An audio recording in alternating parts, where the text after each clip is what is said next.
The Bride of the Man-Horse by Lord Dunsany. On the morning of his 250th year, Sheparok the Centaur went to the golden coffer, wherein the treasure of the centaurs was, and taking from it the hoarded amulet that his father, Jishak, in the years of his prime, had hammered from mountain gold, and set with opals bartered from the gnomes, he put it upon his wrist, and said no word, but walked from his mother's cavern. And he took with him, too, that clarion of the centaurs, that famous silver horn, that in its time had summoned to surrender 17 cities of man, and for 20 years had brayed at star-girt walls in the siege of Thangobrind, the citadel of the gods, what time the centaurs waged their fabulous war, and were not broken by any force of arms, but retreated slowly in a cloud of dust before the final miracle of the gods that they brought in their desperate need from their ultimate armory.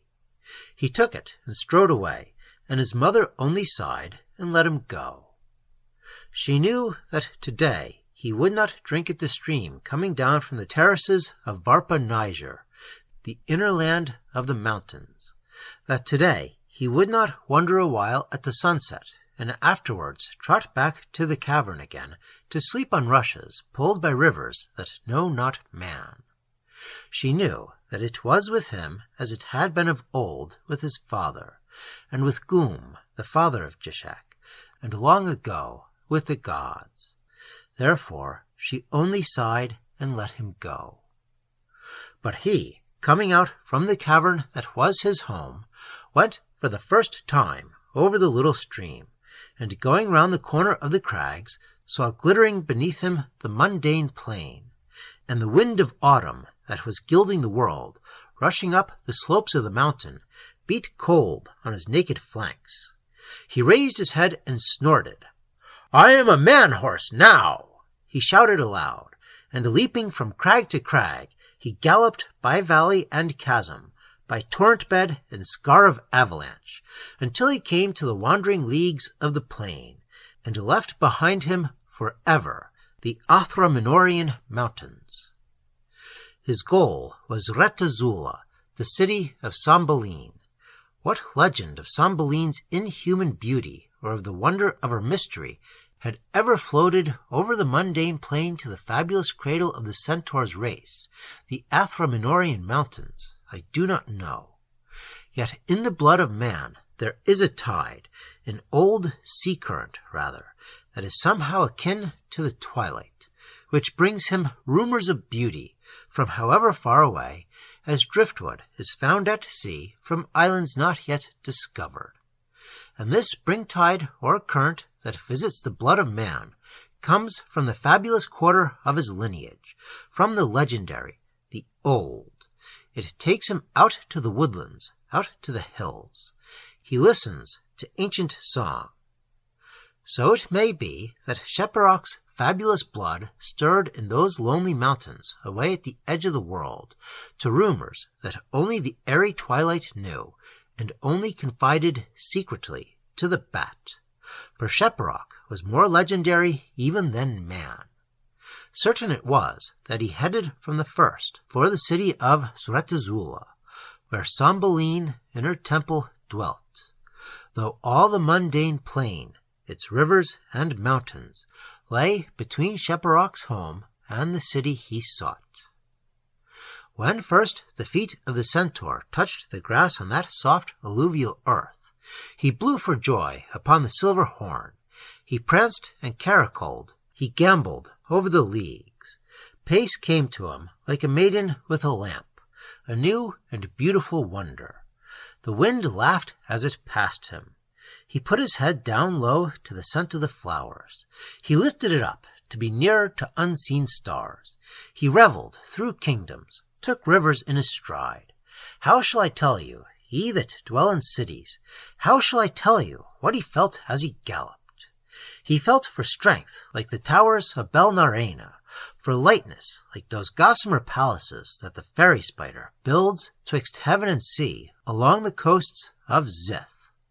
for swiftness like some bird racing up from the morning to sing in some city spires before daylight comes. He was the sworn companion of the wind. For joy he was as a song.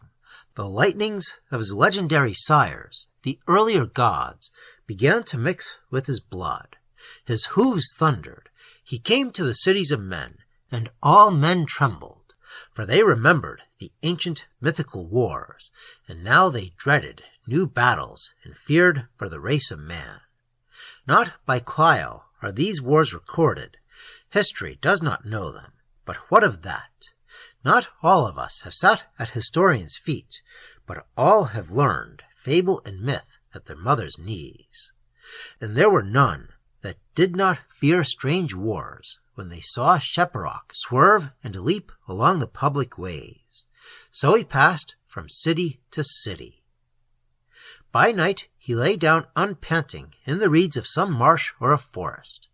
Before dawn he rose triumphant, and hugely drank of some river in the dark, and splashing out of it would trot to some high place to find the sunrise, and to send echoing eastwards the exultant greetings of his jubilant horn. And lo, the sunrise coming up from the echoes, and the plains new lit by the day, and the leagues spinning by like water flung from atop, and that gay companion, the loudly laughing wind, and men and the fears of men and their little cities. And after that, great rivers and waste spaces, and huge new hills, and then new lands beyond them, and more cities of men, and always the old companion, the glorious wind. Kingdom by kingdom slipped by, and still his breath was even. "It is a golden thing to gallop on good turf in one's youth," said the young man-horse, the centaur. "Ha ha," said the winds of the hill, and the winds of the plain answered. Bells pealed in frantic towers. Wise men consulted parchments. Astrologers sought of the portent from the stars. The aged made subtle prophecies. "Is he not swift?" said the young. "How glad he is!" said the children. Night after night brought him sleep, and day after day lit his gallop, till he came to the lands of the Athelonian men who live by the edges of the mundane plain. And from them he came to the lands of legend again, such as those in which he was cradled on the other side of the world, and which fringe the marge of the world and mix with the twilight. And there a mighty thought came into his untired heart, for he knew that he neared Sretazula now, the city of Cymbeline. It was late in the day when he neared it, and clouds colored with evening rolled low on the plain before him. He galloped on into the golden mist, and when it hid from his eyes the sight of things, the dreams in his heart awoke, and romantically he pondered all those rumors that used to come to him from Cymbeline, because of the fellowship of fabulous things. She dwelt, said evening secretly to the bat, in a little temple by a lone lake shore. A grove of cypresses screened her from the city, from Sretazula of the climbing ways, and opposite her temple stood her tomb, her sad lake sepulchre with open door, lest her amazing beauty and the centuries of her youth should ever give rise to the heresy among men that lovely Cymbeline was immortal, for only her beauty and her lineage were divine. Her father had been half centaur and half god. Her mother was the child of a desert lion, and that Sphinx that watches the pyramids. She was more mystical than woman. Her beauty was as a dream, was as a song, the one dream of a lifetime dreamed on enchanted dews, the one song sung to some city by the deathless bird, blown far from his native coasts by storm in paradise. Dawn after dawn on mountains of romance, or twilight after twilight, could never equal her beauty. All the glowworms had not the secret among them, nor all the stars of night. Poets had never sung it, nor evening guessed its meaning. The morning envied it. It was hidden from lovers. She was unwed, unwooed. The lions came not to woo her because they feared her strength, and the gods dared not love her because they knew she must die. This was what evening had whispered to the bat. This was the dream in the heart of Sheparok as he cantered blind through the mist. And suddenly, there at his hooves, in the dark of the plain, appeared the cleft in the legendary lands, and Zuretazula sheltering in the cleft and sunning herself in the evening. Swiftly and craftily he bounded down by the upper end of the cleft, and entering Zuretazula by the outer gate, which looks out sheer on the stars, he galloped suddenly down the narrow streets. Many that rushed out onto balconies as he went clattering by, many that put their heads from glittering windows, are told of in olden song. Sheparok did not tarry to give greetings or to answer challenges from martial towers. He was down through the earthward gateway like the thunderbolt of his sires, and, like Leviathan, who has leapt at an eagle, he surged into the water between temple and tomb. He galloped with half-shut eyes up the temple steps, and, only seeing dimly through his lashes, seized Cymbeline by the hair, undazzled as yet by her beauty, and so held her away, and, leaping with her over the floorless chasm where the waters of the lake fell unremembered away into a hole in the world, took her we know not where, to be her slave for all those centuries that are allowed to his race. 3 blasts he gave as he went upon that silver horn that is the world-old treasure of the centaurs. These were his wedding bells. Distressing Tale of Thangobrind the Jeweler by Lord Dunsany. When Thangobrind the Jeweler heard the ominous cough, he turned at once upon that narrow way. A thief he was, of very high repute, being patronized by the lofty and elect, for he stole nothing smaller than the moo-moo's egg. And in all his life he stole only 4 kinds of stone, the ruby, the diamond, the emerald, and the sapphire. And, as jewelers go, his honesty was great.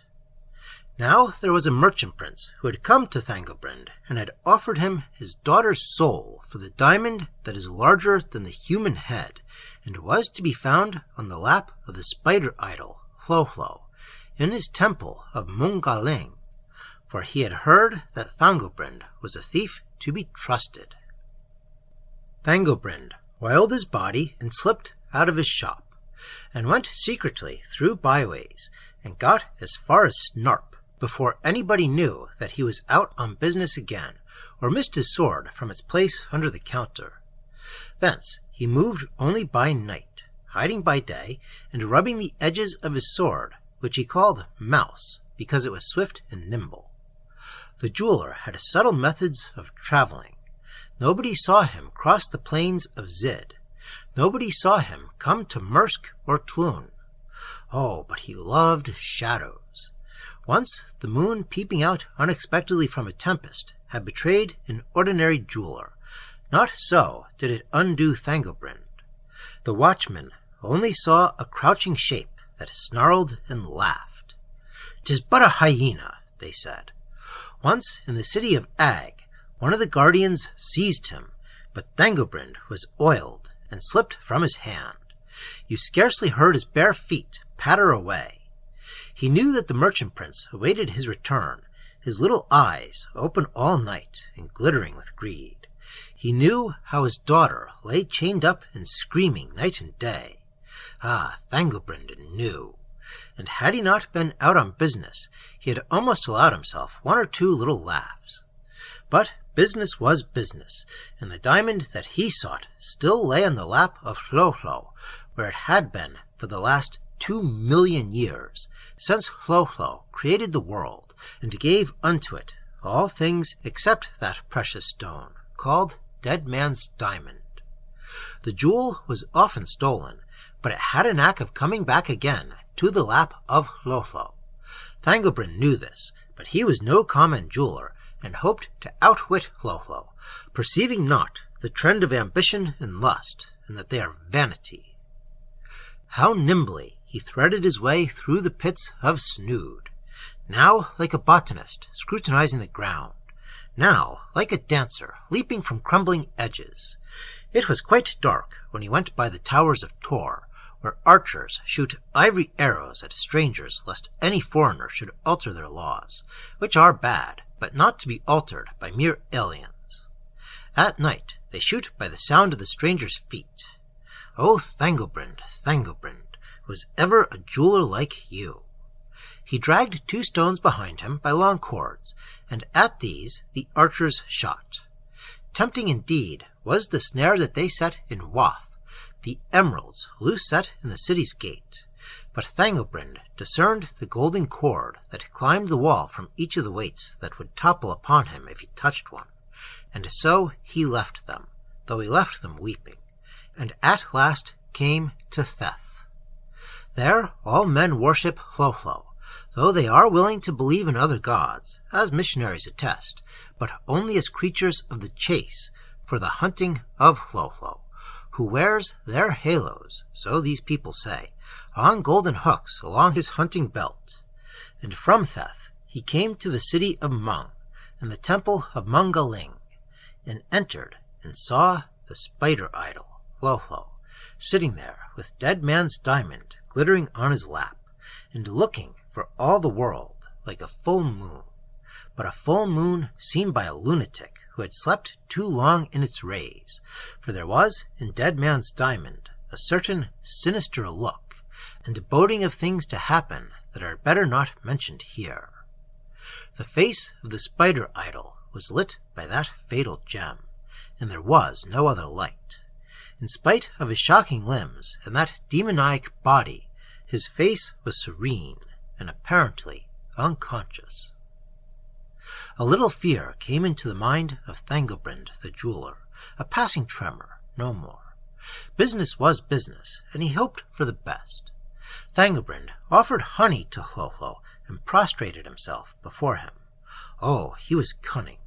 When the priests stole out of the darkness to lap up the honey, they were stretched senseless on the temple floor, for there was a drug in the honey that was offered to Hlo-hlo, and Thangobrind the jeweler picked dead man's diamond up and put it on his shoulder and trudged away from the shrine, and Hlo-hlo, the spider idol, said nothing at all, but he laughed softly as the jeweler shut the door.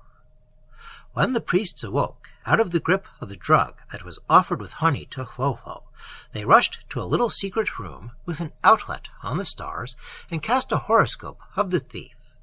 Something that they saw in the horoscope seemed to satisfy the priests. It was not like Thangobrind to go back by the road by which he had come. No, he went by another road, even though it led to the narrow way, Night House and Spider Forest. The city of Mung went towering up behind him, balcony above balcony, eclipsing half the stars as he trudged away with his diamond. He was not easy as he trudged away, though when a soft pittering as of velvet feet arose behind him, he refused to acknowledge that it might be what he feared. Yet the instincts of his trade told him that it was not well when any noise whatever follows a diamond by night, and this was one of the largest that had ever come to him in the way of business. When he came to the narrow way that leads to the spider forest, Dead Man's diamond feeling cold and heavy, and the velvety footfall seeming fearfully close, the jeweler stopped and almost hesitated. He looked behind him. There was nothing there. He listened attentively. There was no sound now. Then he thought of the screams of the merchant prince's daughter, whose soul was the diamond's price, and smiled and went stoutly on. There watched him, apathetically, over the narrow way, that grim and dubious woman whose house is the night. Thangobrind, hearing no longer the sound of suspicious feet, felt easier now. He was all but come to the end of the narrow way, when the woman listlessly uttered that ominous cough. The cough was too full of meaning to be disregarded. Thangobrind turned round and saw at once what he feared. The spider idol had not stayed at home. The jeweler put his diamond gently upon the ground and drew his sword called Mouse, and then began that famous fight upon the narrow way in which the grim old woman whose house was night seemed to take so little interest. To the spider idol he saw at once it was all a horrible joke. To the jeweler it was a grim earnest. He fought and panted and was pushed back slowly along the way, but he wounded Hlo-hlo all the while with terrible long gashes all over his deep soft body, till Mouse was slimy with blood.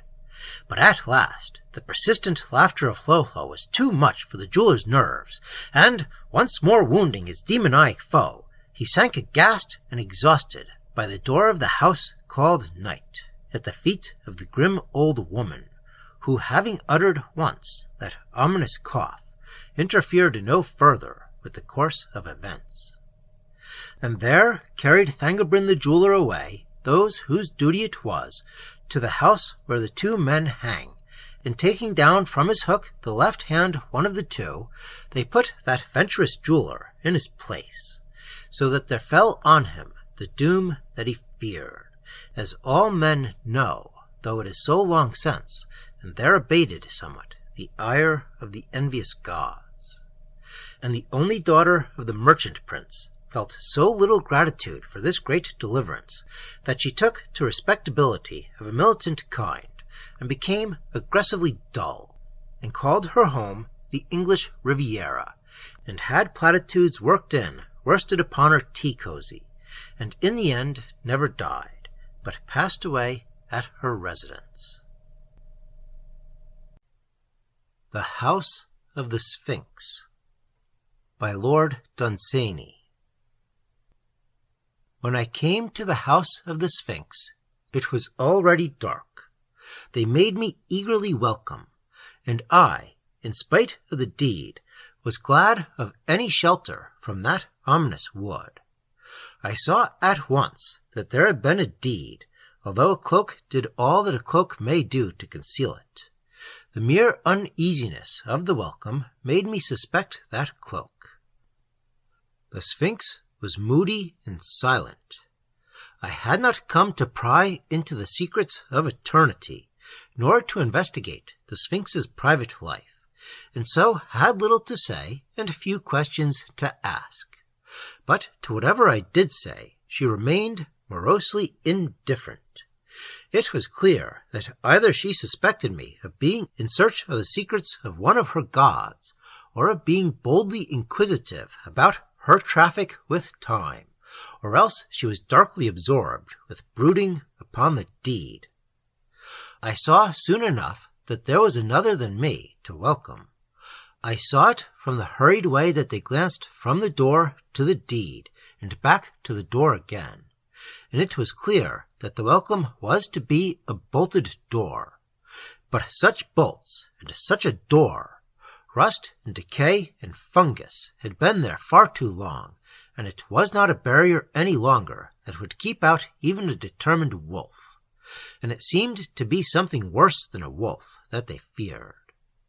A little later on, I gathered from what they said that some imperious and ghastly thing was looking for the Sphinx, and that something that had happened had made its arrival certain. It appeared that they had slapped the Sphinx to vex her out of her apathy, in order that she should pray to one of her gods, whom she had littered in the house of time. But her moody silence was invincible, and her apathy oriental, ever since the deed had happened. And when they found that they could not make her pray, there was nothing for them to do but to pay little useless attentions to the rusty lock of the door, and to look at the deed and wonder, and even pretend to hope, and to say that after all it might not bring that destined thing from the forest which no one named. It may be said I had chosen a gruesome house, but not if I had described the forest from which I came, and I was in need of any spot wherein I could rest my mind from the thought of it. I wondered very much what thing would come from the forest on account of the deed, and having seen that forest, as you, gentle reader, have not, I had the advantage of knowing that anything might come. It was useless to ask the Sphinx. She seldom reveals things, like her paramour, Time. The gods take after her, and while this mood was on her, rebuff was certain. So I quietly began to oil the lock of the door, and as soon as they saw this simple act, I won their confidence. It was not that my work was of any use. It should have been done long before, but they saw that my interest was given for the moment to the thing that they thought vital. They clustered round me then. They asked me what I thought of the door, and whether I had seen better, and whether I had seen worse. And I told them all about the doors I knew, and said that the doors of the baptistry in Florence were better doors, and the doors made by a certain firm of builders in London were worse. And then I asked them what it was that was coming after the Sphinx because of the deed.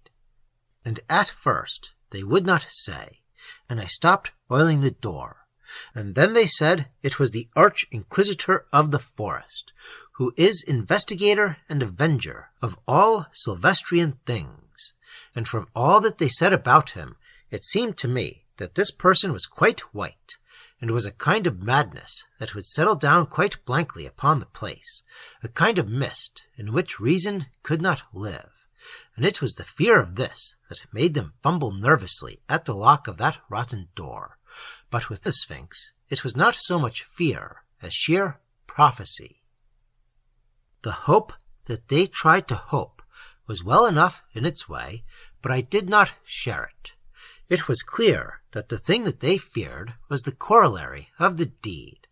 One saw that more by the resignation upon the face of the Sphinx than by their sorry anxiety for the door. The wind soughed, and the great tapers flared, and their obvious fear and the silence of the Sphinx grew more than ever a part of the atmosphere, and bats went restlessly through the gloom of the wind that beat the tapers low. Then a few things screamed far off, then a little nearer, and something was coming towards us, laughing hideously. I hastily gave a prod to the door that they guarded. My finger sank right into the mouldering wood. There was not a chance of holding it. I had not leisure to observe their fright. I thought of the back door, for the forest was better than this. Only the Sphinx was absolutely calm. Her prophecy was made, and she seemed to have seen her doom, so that no new thing could perturb her. But by mouldering rungs of ladders as old as man, by slippery edges of the dreaded abyss, with an ominous dizziness about my heart and a feeling of horror in the soles of my feet, I clambered from tower to tower till I found the door that I sought, and it opened onto one of the upper branches of a huge and somber pine, down which I climbed onto the floor of the forest, and I was glad to be back again in the forest from which I had fled. And the Sphinx in her menaced house, I know not how she fared, whether she gazes forever disconsolate at the deed, remembering only in her smitten mind, at which little boys now leer, that she once knew well those things at which man stands aghast, or whether in the end she crept away, and clambering horribly from abyss to abyss, came at last to higher things, and is wise and eternal still. For who knows of madness, whether it is divine, or whether it be of the pit? Probable Adventure of the Three Literary Men by Lord Dunsany. When the nomads came to Hlo-hlo, they had no more songs, and the question of stealing the golden box arose in all its magnitude. On the one hand, many had sought the golden box, the receptacle, as the Ethiopians know, of poems of fabulous value, and their doom is still the common talk of Arabia. On the other hand, it was lonely to sit round the campfire by night with no new songs. It was the tribe of Heth that discussed these things one evening upon the plains below the peak of Maluna. Their native land was the track across the world of immemorial wanderers, and there was trouble among the elders of the nomads because there were no new songs. While untouched by human trouble, untouched as yet by the night that was hiding the plains away, the peak of Maluna, calm in the afterglow, looked on the dubious land. And it was there on the plain, upon the known side of Maluna, just as the evening star came mouse-like into view, and the flames of the campfire lifted their lonely plumes uncheered by any song, that rash scheme was hastily planned by the nomads, which the world has named the Quest of the Golden Box. No measure of wiser precaution could the elders of the nomads have taken than to choose for their thief that very Slith, that identical thief that, even as I write, in how many schoolrooms governesses teach stole a march on the King of Westphalia. Yet the weight of the box was such that others had to accompany him, and a Sippy and a Slorg were no more agile thieves than may be found today among vendors of the antique. So, over the shoulder of Maluna, these three climbed next day, and slept as well as they might among its snows, rather than risk a night in the woods of the dubious land. And the morning came up radiant, and the birds were full of song, but the forest underneath, and the waste beyond it, and the bare and ominous crags, all wore the appearance of an unuttered threat. Though Slith had an experience of 20 years of theft, yet he said little. Only if one of the others made a stone roll with his foot, or later on in the forest, if one of them stepped on a twig, he whispered sharply to them always the same words, "That is not business." He knew that he could not make them better thieves during a 2 days' journey, and whatever doubts he had, he interfered no further. From the shoulder of Maluna they dropped down into the clouds, and from the clouds to the forest, to whose native beasts, as well the three thieves knew, all flesh was meat, whether it were the flesh of fish or man.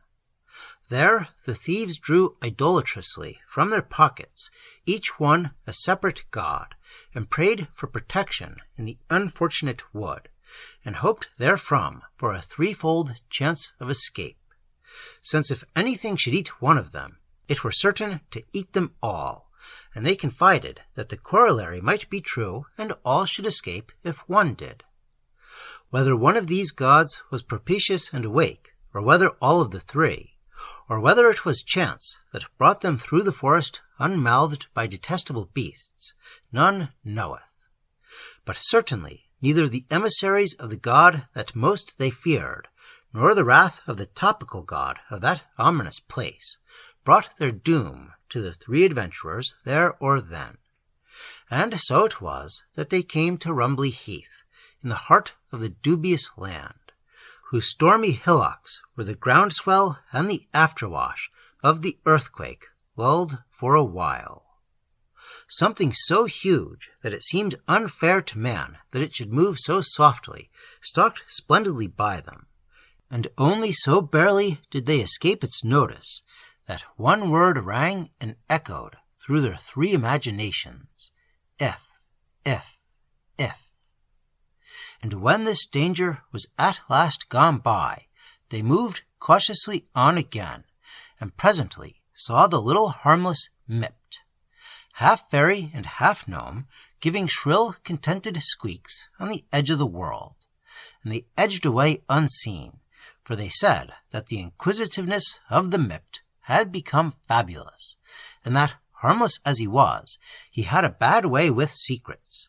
Yet they probably loathed the way that he nuzzles dead white bones, and would not admit their loathing, for it does not become adventurers to care who eats their bones. Be this as it may, they edged away from the Mipt, and came almost at once to the wizened tree, the goal-post of their adventure, and knew that beside them was the crack in the world, and the bridge from bad to worse, and that underneath them stood the rocky house of owner of the box. This was their simple plan, to slip into the corridor in the upper cliff, to run softly down it, of course with naked feet, under the warning to travelers that is graven upon the stone, which interpreters take to be, "It is better not." Not to touch the berries that are there for a purpose, on the right side going down, and so to come to the guardian on his pedestal, who had slept for 1,000 years, and should be sleeping still, and go in through the open window. One man was to wait outside by the crack in the world until the others came out with the golden box, and should they cry for help, he was to threaten at once to unfasten the iron clamp that kept the crack together. When the box was secured, they were to travel all night and all the following day until the cloud banks that wrapped the slopes of Maluna were well between them and owner of the box. The door in the cliff was open. They passed without a murmur down the cold steps, Slith leading them all the way. A glance of longing, no more, each gave to the beautiful berries. The guardian upon his pedestal was still asleep. Slorg climbed by a ladder that Slith knew where to find, to the iron clamp across the crack in the world, and waited beside it with a chisel in his hand, listening closely for anything untoward, while his friends slipped into the house, and no sound came. And presently Slith and Sippy found the golden box. Everything seemed happening as they had planned. It only remained to see if it was the right one, and to escape with it from that dreadful place. Under the shelter of the pedestal, so near to the guardian that they could feel his warmth, which paradoxically had the effect of chilling the blood of the boldest of them, they smashed the emerald hasp and opened the golden box. And there they read by the light of ingenious sparks, which Slith knew how to contrive, and even this poor light they hid with their bodies. What was their joy, even at that perilous moment, as they lurked between the guardian and the abyss, to find that the box contained 15 peerless odes in the archaic form, 5 sonnets that were by far the most beautiful in the world, 9 ballads in the manner of Provence that had no equal in the treasuries of man, a poem addressed to a moth in 28 perfect stanzas, a piece of blank verse of over 100 lines on a level not yet known to have been attained by man, as well as 15 lyrics on which no merchant would dare to set a price. They would have read them again, for they gave happy tears to a man, and memories of dear things done in infancy, and brought sweet voices from far sepulchres. But Slith pointed imperiously to the way by which they had come, and extinguished the light, and Slorg and Sippy sighed, then took the box. The guardian still slept the sleep that survived 1,000 years. As they came away, they saw that indulgent chair close by the edge of the world in which owner of the box had lately sat reading selfishly and alone the most beautiful songs and verses that poet ever dreamed. They came in silence to the foot of the stairs, and then it befell that as they drew near safety, in the night's most secret hour, some hand in an upper chamber lit a shocking light, lit it, and made no sound. For a moment it might have been an ordinary light, fatal as even that could very well be at such a moment as this. But when it began to follow them like an eye, and to grow redder and redder as it watched them, then even optimism despaired. And Sippy very unwisely attempted flight, and Slorg even as unwisely tried to hide. But Slith, knowing well why that light was lit in that upper chamber, and who it was that lit it, leaped over the edge of the world, and is falling from us still through the unreverberate blackness of the abyss. The Injudicious Prayers of Pombo the Idolator, by Lord Dunsany. Pombo the Idolator had prayed to Amuse a simple prayer, a necessary prayer, such as even an idol of ivory could easily grant, and Amuse had not immediately granted it. Pombo had therefore prayed to Tharma for the overthrow of Amuse, an idol friendly to Tharma, and in doing this offended against the etiquette of the gods. Tharma refused to grant the little prayer. Pombo prayed frantically to all the gods of idolatry, for though it was a simple matter, yet it was very necessary to a man. And gods that were older than Amuse rejected the prayers of Pombo, and even gods that were younger and therefore of greater repute. He prayed to them one by one, and they all refused to hear him. Nor at first did he think at all of that subtle divine etiquette against which he had offended.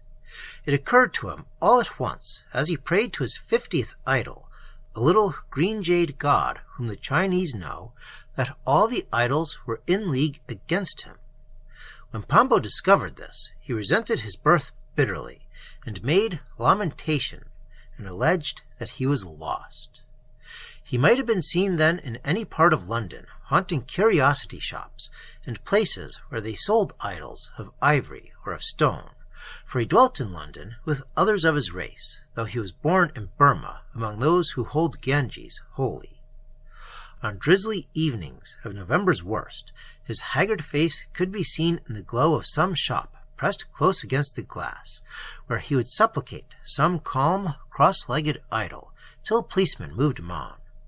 And after closing hours, back he would go to his dingy room, in that part of our capital where English is seldom spoken, to supplicate little idols of his own. And when Pombo's simple necessary prayer was equally refused by the idols of museums, auction rooms, shops, then he took counsel with himself and purchased incense, and burned it in a brazier before his own cheap little idols, and played the while upon an instrument such as that wherewith men charm snakes. And still the idols clung to their etiquette.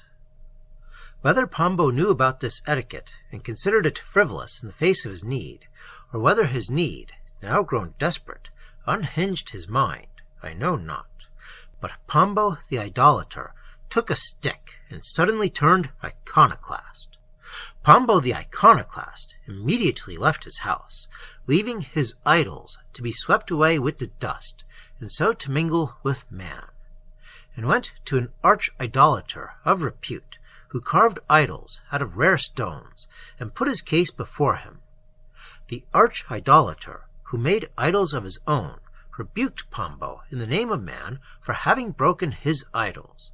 For hath not man made them, the arch-idolater said. And concerning the idols themselves, he spoke long and learnedly, explaining divine etiquette, and how Pombo had offended, and how no idol in the world would listen to Pombo's prayer. When Pombo heard this, he wept and made bitter outcry, and cursed the gods of ivory and the gods of jade, and the hand of man that made them. But most of all, he cursed their etiquette that had undone, as he said, an innocent man. So that at last that arch-idolater, who made idols of his own, stopped in his work upon an idol of jasper for a king that was weary of Wosh, and took compassion on Pombo, and told him that though no idol in the world would listen to his prayer, yet only a little way over the edge of it, a certain disreputable idol sat, who knew nothing of etiquette, and granted prayers that no respectable god would ever consent to hear. When Pombo heard this, he took 2 handfuls of the arch-idolater's beard, and kissed them joyfully, and dried his tears, and became his old impertinent self again. And he that carved from jasper the usurper of Wosh explained how in the village of World's End, at the furthest end of last street, there is a hole that you take to be a well, close by the garden wall, but that if you lower yourself by your hands over the edge of the hole, and feel about with your feet till they find a ledge, that is the top step of a flight of stairs, that takes you down over the edge of the world. For all that men know, those stairs may have a purpose, and even a bottom step, said the arch-idolater, but discussion about the lower flights is idle. Then the teeth of Pombo chattered, for he feared the darkness, but he that made idols of his own explained that those stairs were always lit by a faint blue gloaming, in which the world spins. Then, he said, you will go by Lonely House, and under the bridge that leads from the house to nowhere, and whose purpose is not guessed. Thence past Maharian, the god of flowers, and his high priest, who is neither bird nor cat, and so you will come to the little idol Duth, the disreputable god that will grant your prayer. And he went on carving again at his idol of jasper for the king who was weary of Wosh. And Pombo thanked him, and went singing away, for in his vernacular mind he thought that he had the gods. It is a long journey from London to World's End, and Pombo had no money left, yet within 5 weeks he was strolling along Last Street. But how he contrived to get there I will not say, for it was not entirely honest. And Pombo found the well at the end of the garden beyond the end house of Last Street, and many thoughts ran through his mind as he hung by his hands from the edge. But chiefest of all those thoughts was one that said the gods were laughing at him through the mouth of the arch-idolater, their prophet, and the thought beat in his head till it ached like his wrists. And then he found the step. And Pombo walked downstairs. There, sure enough, was the gloaming in which the world spins, and stars shone far off in it faintly. There was nothing before him as he went downstairs but that strange blue waste of gloaming, with its multitude of stars, and comets plunging through it on outward journeys, and comets returning home. And then he saw the lights of the bridge to nowhere, and all of a sudden he was in the glare of the shimmering parlor window of Lonely House. And he heard voices there pronouncing words, and the voices were nowise human, and but for his bitter need he had screamed and fled. Halfway between the voices and Maharian, whom he now saw standing out from the world, covered in rainbow halos, he perceived the weird gray beast that is neither cat nor bird. As Pombo hesitated, chilly with fear, he heard those voices grow louder in Lonely House, and at that he stealthily moved a few steps lower, and then rushed past the beast. The beast intently watched Maharian, hurling up bubbles that are every one a season of spring in unknown constellations, calling the swallows home to unimagined fields, watched him without even turning to look at Pombo, and saw him drop into Linlanlarna, the river that rises at the edge of the world, the golden pollen that sweetens the tide of the river, and is carried away from the world to be a joy to the stars. And there before Pombo was the little disreputable god, who cares nothing for etiquette, and will answer prayers that are refused by all the respectable idols. And whether the view of him, at last, excited Pombo's eagerness, or whether his need was greater than he could bear that it drove him so swiftly downstairs, or whether, as is most likely, he ran too fast past the beast, I do not know, and it does not matter to Pombo, but at any rate he could not stop, as he had designed, in attitude of prayer at the feet of Duth, but ran on past him down the narrowing steps, clutching at smooth bare rocks, till he fell from the world, as, when our hearts miss a beat, we fall in dreams, and wake up with a dreadful jolt. But there was no waking up for Pombo, who still fell on towards the incurious stars, and his fate is even one with the fate of Slith. The Loot of Bombasharna by Lord Dunsany. Things had grown too hot for Shard, captain of pirates, on all the seas that he knew. The ports of Spain were closed to him. They knew him in San Domingo. Men winked in Syracuse when he went by. The 2 kings of the Sicilies never smiled within an hour of speaking of him. There were huge rewards for his head in every capital city, with pictures of it for identification, and all the pictures were unflattering. Therefore, Captain Shard decided that the time had come to tell his men the secret. Riding off Tenerife one night, he called them all together. He generously admitted that there were things in the past that might require explanation. The crowns that the princes of Aragon had sent to their nephews, the kings of the two Americas, had certainly never reached their most sacred majesties. Where, men might ask, were the eyes of Captain Stobud? Who had been burning towns on the Patagonian seaboard? Why should such a ship as theirs choose pearls for cargo? Why so much blood on the decks and so many guns? And where was the Nancy, the Lark, or the Margaret Bell? Such questions as these, he urged, might be asked by the inquisitive, and if counsel for the defense should happen to be a fool and unacquainted with the ways of the seas, they might become involved in troublesome legal formulae. And Bloody Bill, as they rudely called Mr. Gagg, a member of the crew, looked up at the sky and said that it was a windy night and looked like hanging. And some of those present thoughtfully stroked their necks, while Captain Shard unfolded to them his plan. He said that the time was come to quit the desperate Lark, for she was too well known to the navies of 4 kingdoms, and a 5th was getting to know her, and others had suspicions. More cutters than even Captain Shard suspected were already looking for her jolly black flag with its neat skull and crossbones in yellow. There was a little archipelago that he knew of on the wrong side of the Sargasso Sea.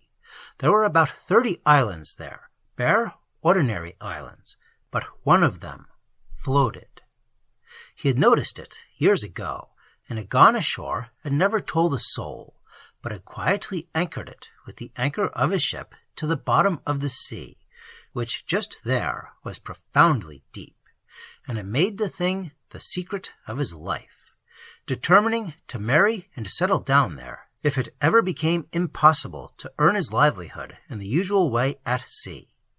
When first he saw it, it was drifting slowly, with the wind in the tops of the trees, but if the cable had not rusted away, it should be still where he left it, and they would make a rudder and hollow out cabins below, and at night they would hoist sails to the trunks of the trees and sail wherever they liked.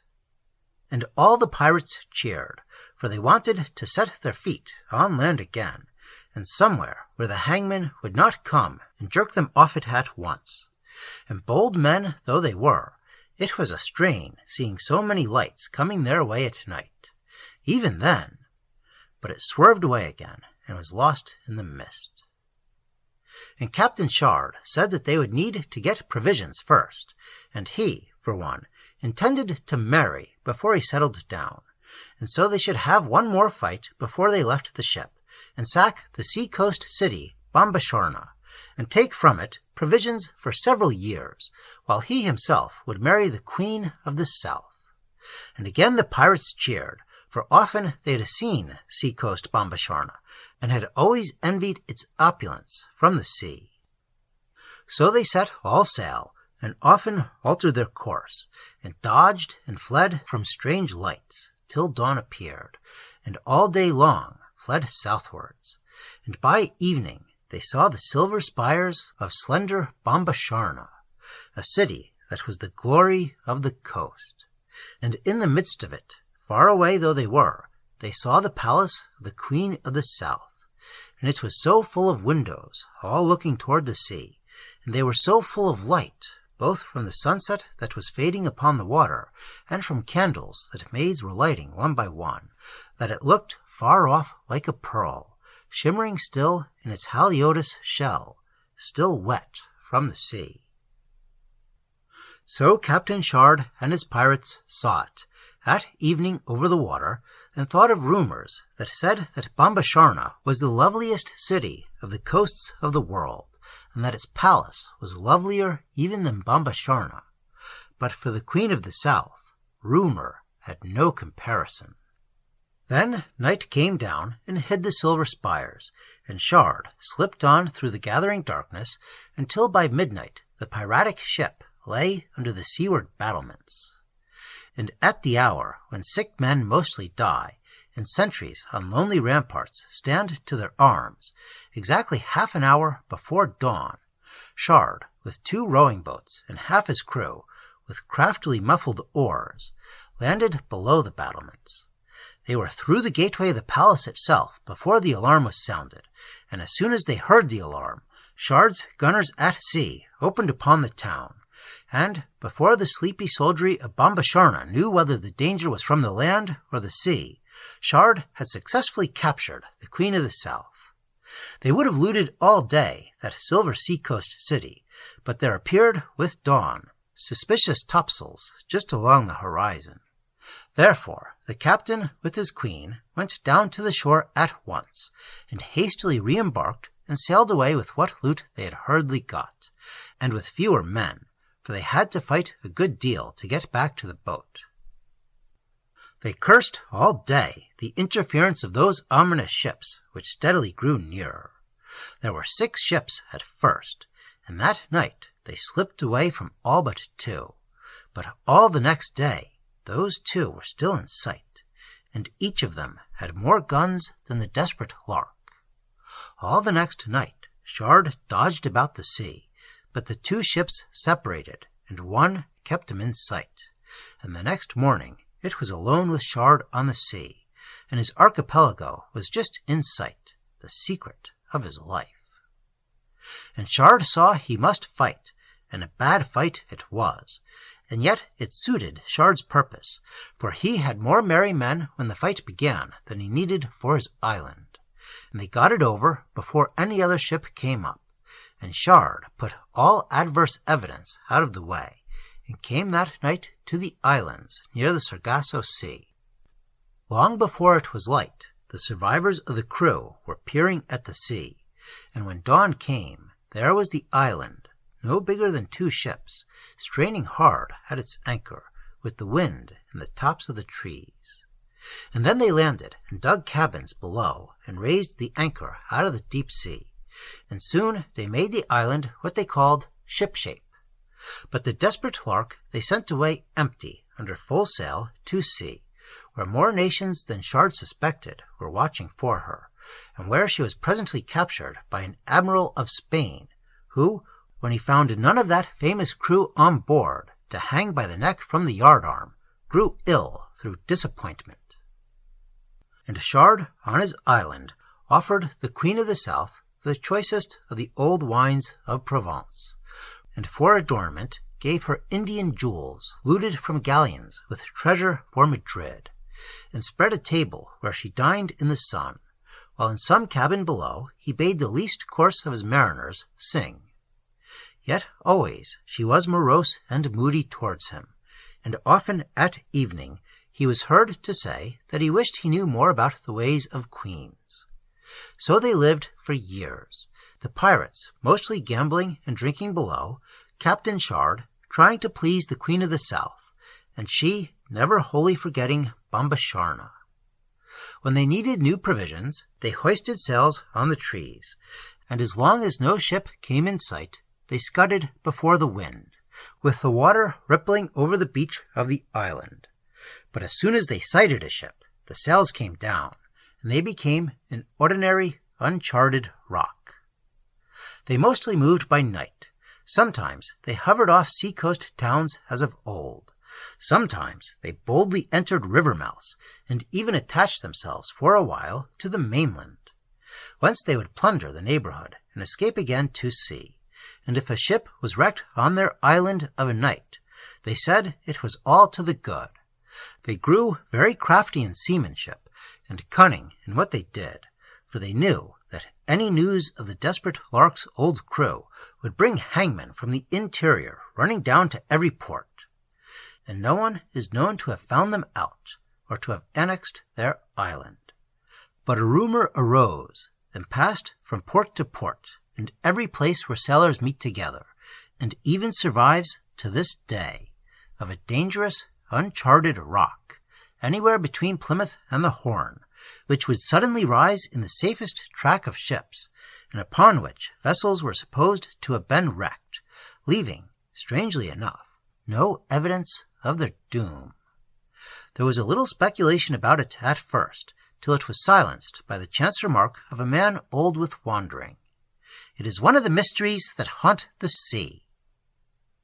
And almost Captain Shard and the Queen of the South lived happily ever after. Though still at evening, those on watch in the trees would see their captain sit with a puzzled air, or hear him muttering now and again in a discontented way, "I wish I knew more about the ways of queens." Miss Cubbidge and the Dragon of Romance by Lord Dunsany. Little upon her 18th birthday thought Miss Cubbidge of number 12A, Prince of Wales Square, that before another year had gone its way, she would lose the sight of that unshapely oblong that was so long her home. And had you told her further that within that year all trace of that so-called square, and of the day when her father was elected by a thumping majority to share in the guidance of the destinies of the empire, should utterly fade from her memory, she would merely have said in that affected voice of hers, "Go to." There was nothing about it in the daily press. The policy of her father's party had no provision for it. There was no hint of it in conversation at evening parties to which Miss Cubbidge went. There was nothing to warn her at all that a loathsome dragon with golden scales that rattled as he went should have come up clean out of the prime of romance and gone by night, so far as we know, through Hammersmith and come to Ardle Mansions, and then have turned to his left, which, of course, brought him to Miss Cubbidge's father's house. There sat Miss Cubbidge at evening on her balcony, quite alone, waiting for her father to be made a baronet. She was wearing walking boots and a hat and a low-necked evening dress, for a painter was but just now painting her portrait, and neither she nor the painter saw anything odd in the strange combination. She did not notice the roar of the dragon's golden scales, nor distinguish above the manifold lights of London the small red glare of his eyes. He suddenly lifted his head, a blaze of gold, over the balcony. He did not appear a yellow dragon then, for his glistening scales reflected the beauty that London puts upon her only at evening and night. She screamed, but to no knight, nor knew what knight to call on, nor guessed where were the dragon's overthrowers of far romantic days, nor what mightier game they chased, or what wars they waged. Perchance they were busy even then, arming for Armageddon.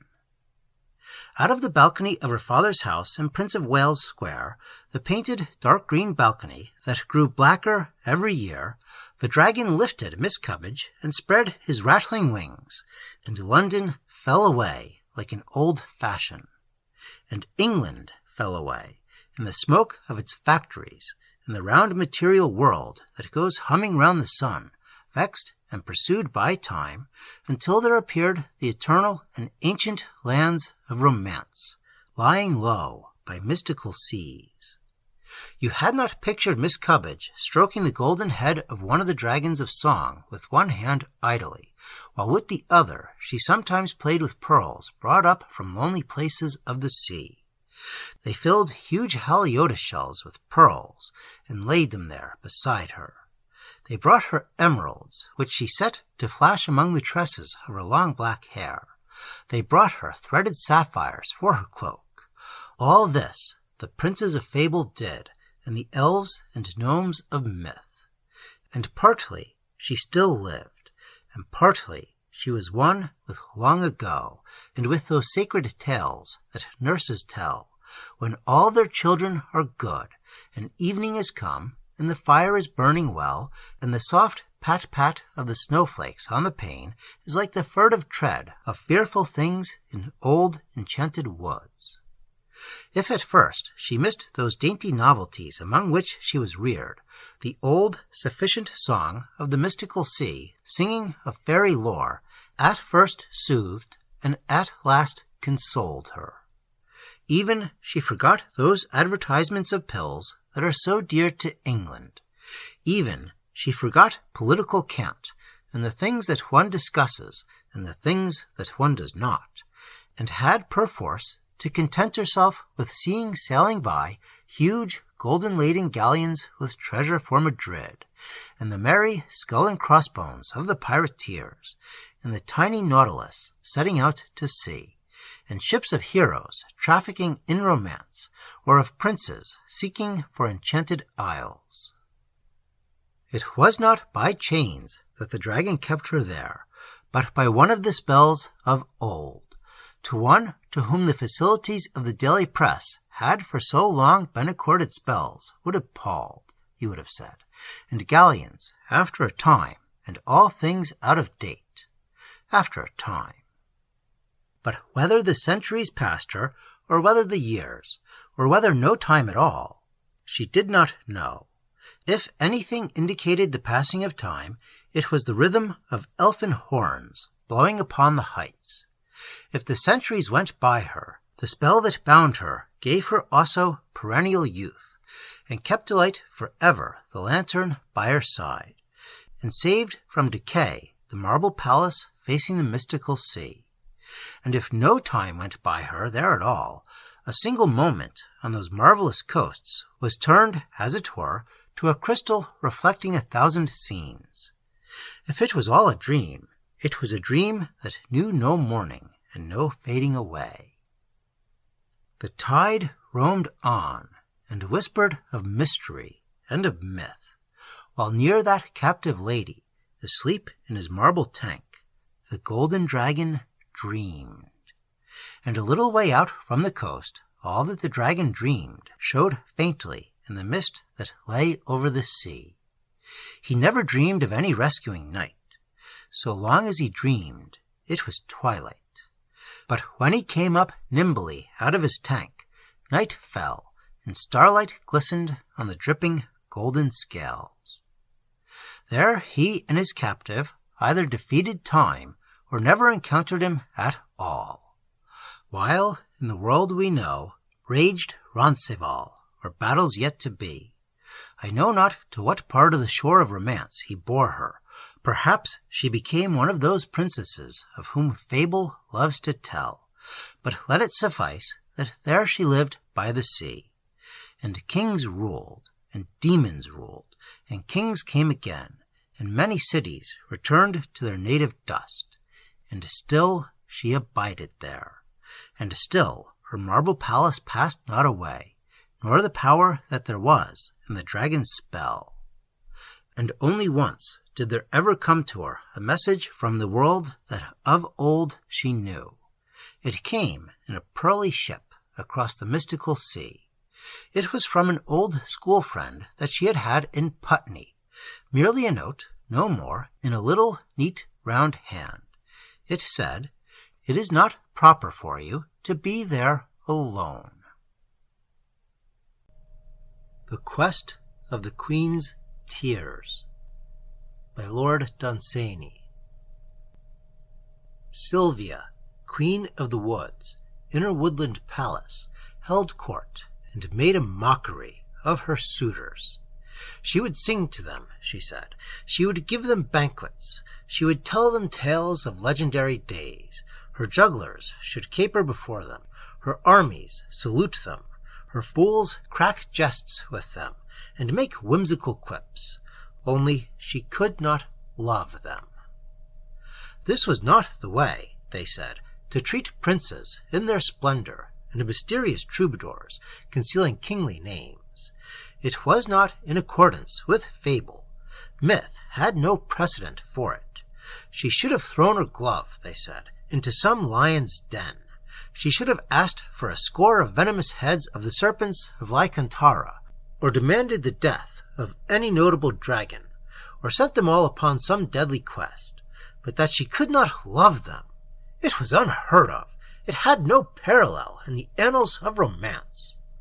And then she said that if they must needs have a quest, she would offer her hand to him who first should move her to tears. and the quest should be called, for reference in histories or song, the quest of the Queen's tears. And he that achieved them she would wed, be he only a petty duke of lands unknown to romance.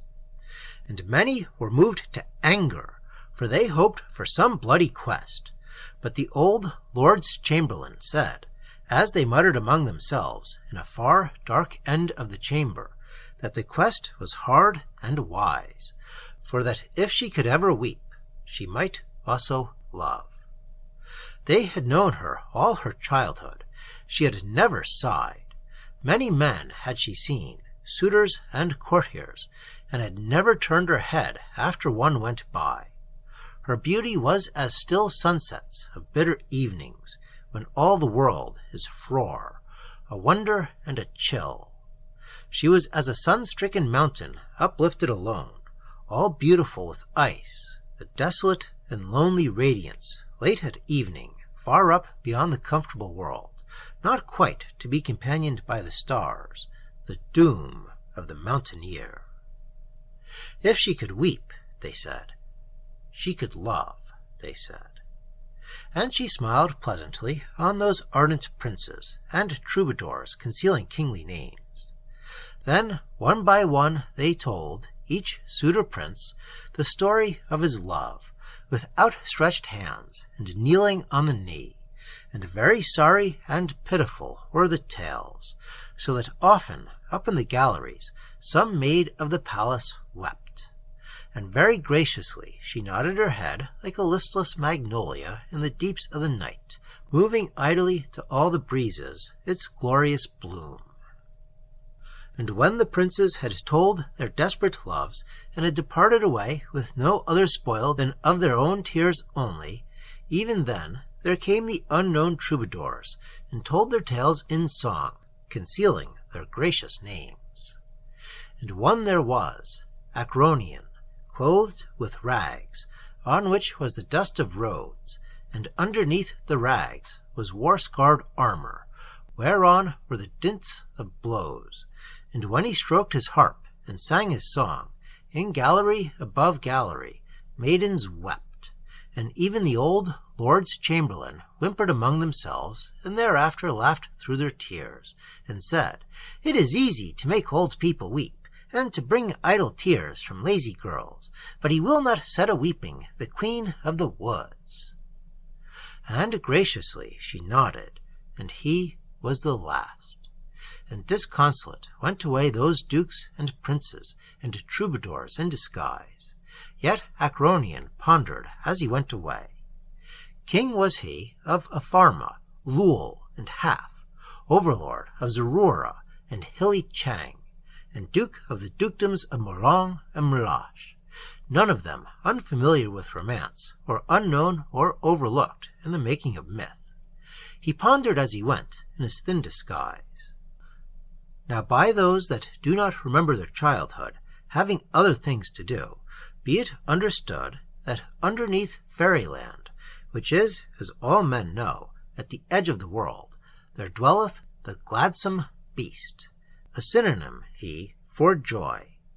It is known how the lark in its zenith, children at play out of doors, good witches, and jolly old parents have all been compared, and how aptly, with this very same gladsome beast. Only one crab he has, if I may use slang for a moment to make myself perfectly clear, only one drawback, and that is that in the gladness of his heart he spoils the cabbages of the old man who looks after fairyland, and of course he eats men. It must further be understood that whoever may obtain the tears of the gladsome beast in a bowl, and become drunken upon them, may move all persons to shed tears of joy, so long as he remains inspired by the potion to sing or to make music. Now Acronian pondered in this wise, that if he could obtain the tears of the gladsome beast by means of his art, withholding him from violence by the spell of music, and if a friend should slay the gladsome beast before his weeping ceased, for an end must come to weeping even with men, that so he might get safe away with the tears, and drink them before the Queen of the Woods, and move her to tears of joy. He sought out, therefore, a humble knightly man, who cared not for the beauty of Sylvia, Queen of the Woods, but had found a woodland maiden of his own once long ago in summer.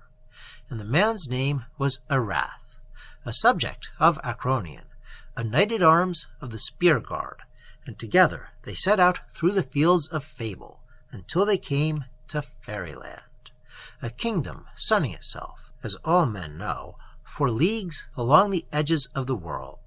And by a strange old pathway they came to the land they sought, through a wind blowing up the pathway sheer from space, with a kind of metallic taste from the roving stars. Even so, they came to the windy house of thatch where dwells the old man who looks after Fairyland, sitting by parlor windows that look away from the world. He made them welcome in his starward parlor, telling them tales of space, and when they named to him their perilous quest, he said it would be a charity to kill the gladsome beast, for he was clearly one of those that liked not its happy ways. And then he took them out through his back door, for the front door had no pathways, nor even a step. From it the old man used to empty his slops sheer onto the southern cross. And so they came to the garden wherein his cabbages were, and those flowers that only blow in Fairyland, turning their faces always towards the comet. And he pointed them out the way to the place he called Underneath, where the gladsome beast had his lair. Then they maneuvered. Acronion was to go by way of the steps with his harp and an agate bowl, while Arath went round by a crag on the other side. Then the old man who looks after Fairyland went back to his windy house, muttering angrily as he passed his cabbages, for he did not love the ways of the gladsome beast, and the two friends parted on their separate ways. Nothing perceived them but an ominous crow, glutted overlong already upon the flesh of man. The wind blew bleak from the stars. At first there was dangerous climbing, and then Acronion gained the smooth broad steps that led from the edge to the lair, and at that moment heard at the top of the steps the continuous chuckles of the gladsome beast. He feared then that its mirth might be insuperable, not to be saddened by the most grievous song. Nevertheless, he did not turn back then, but softly climbed the stairs, and, placing the agate bowl upon a step, struck up the chaunt called Dolorous. It told of desolate, regretted things, befallen happy cities long since in the prime of the world. It told of how the gods and beasts and men had long ago loved beautiful companions, and long ago in vain. It told of the golden host of happy hopes, but not of their achieving. It told how love scorned death, but told of death's laughter. The contented chuckles of the gladsome beast suddenly ceased in his lair. He rose and shook himself. He was still unhappy. Acronion still sang on the chaunt called Dolorous. The gladsome beast came mournfully up to him. Acronion ceased not for the sake of his panic, but still sang on. He sang of the malignity of time. 2 tears welled large in the eyes of the gladsome beast. Acronion moved the agate bowl to a suitable spot with his foot. He sang of autumn and of passing away. Then the beast wept, as the frore hills weep in the thaw, and the tears splashed big into the agate bowl. Acronion desperately chaunted on. He told of the glad, unnoticed things men see and do not see again, of sunlight beheld unheeded on faces now withered away.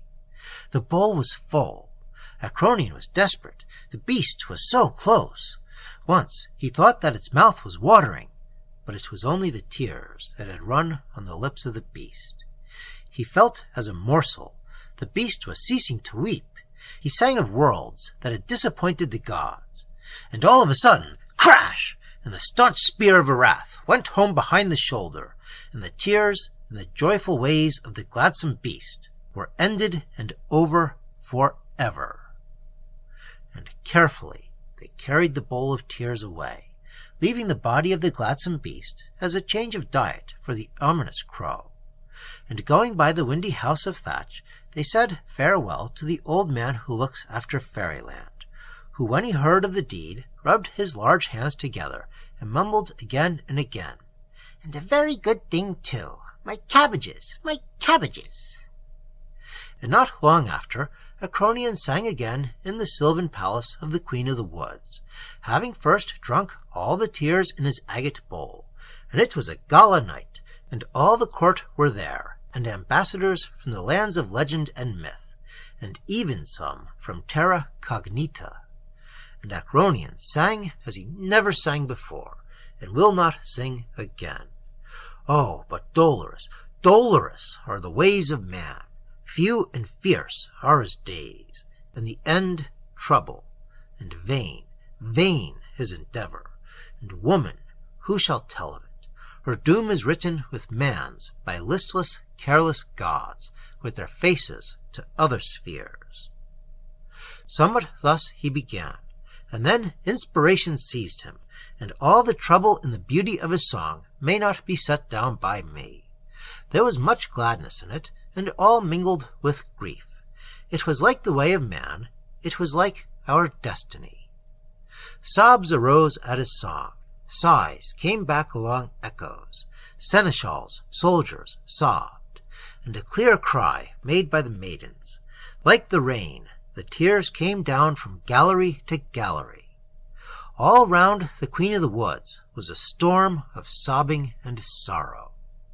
But no, she would not weep. The Hoard of the Biggelins by Lord Dunsany. The Biggelins eat, as is well known, nothing less good than man. Their evil tower is joined to terra cognita, to the lands we know, by a bridge. Their hoard is beyond reason. Avarice has no use for it.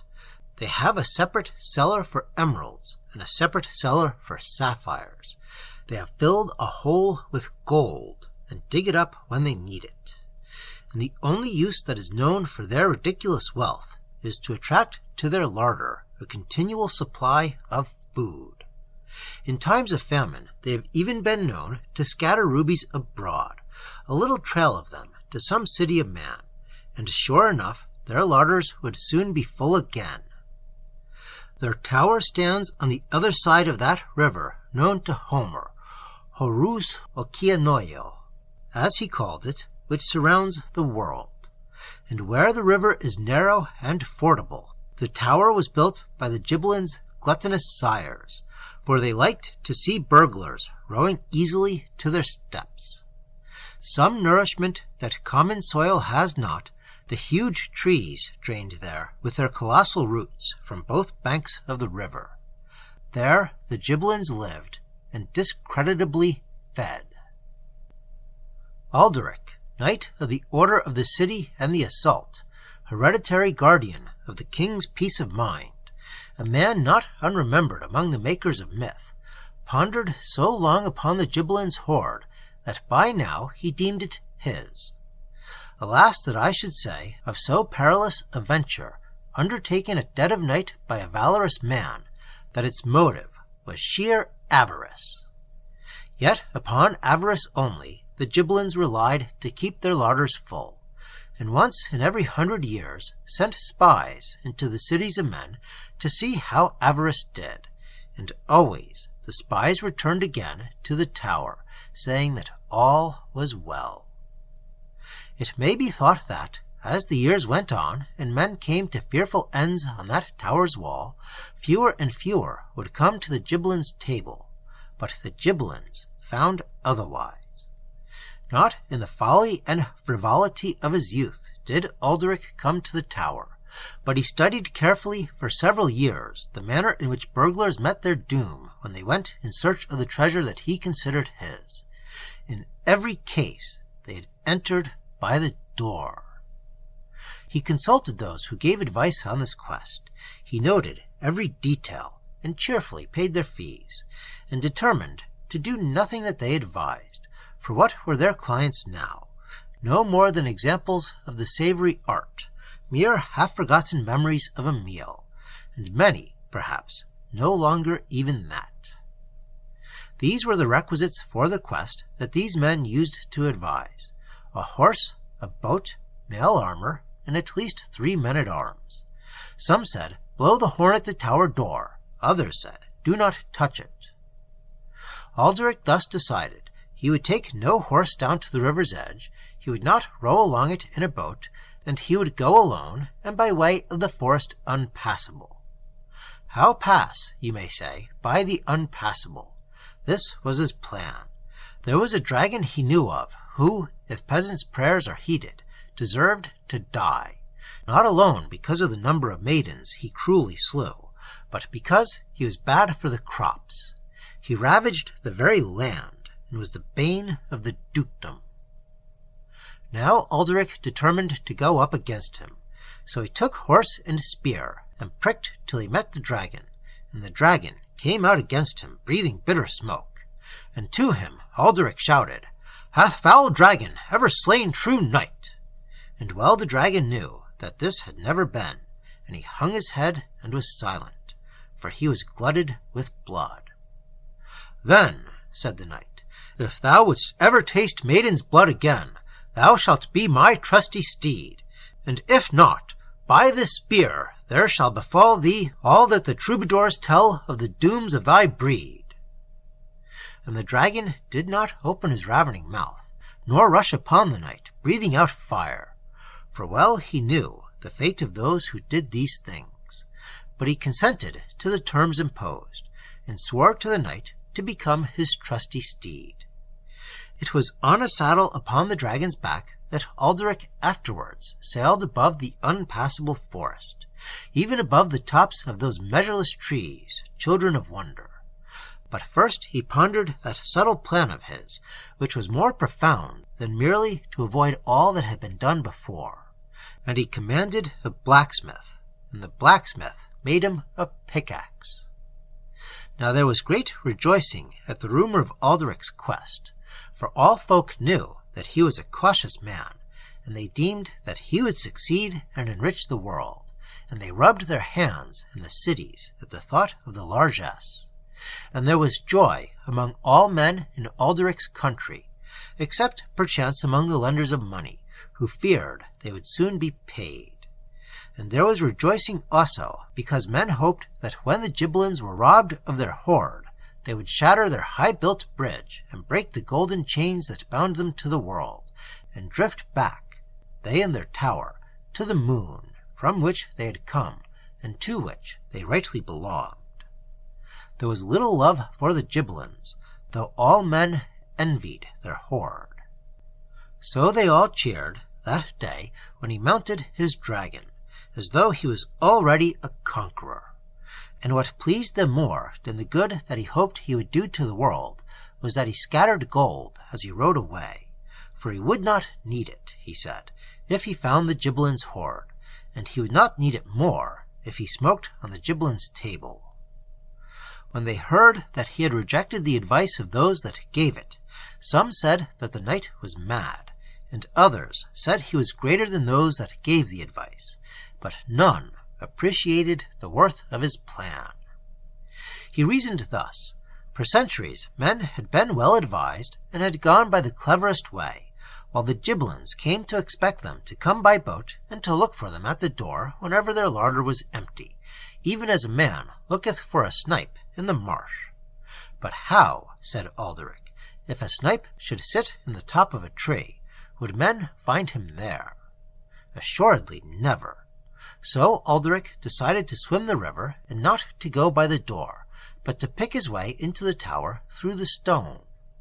Moreover, it was in his mind to work below the level of the ocean, the river, as Homer knew, that girdles the world, so that as soon as he made a hole in the wall, the water should pour in, confounding the Gibelins, and flooding the cellars rumored to be 20 feet in depth, and therein he would dive for emeralds as a diver dives for pearls.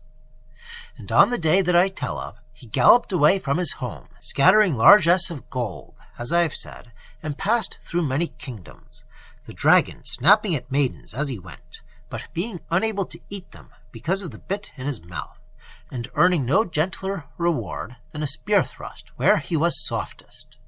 And so they came to the swart arboreal precipice of the unpassable forest. The dragon rose at it with the rattle of wings.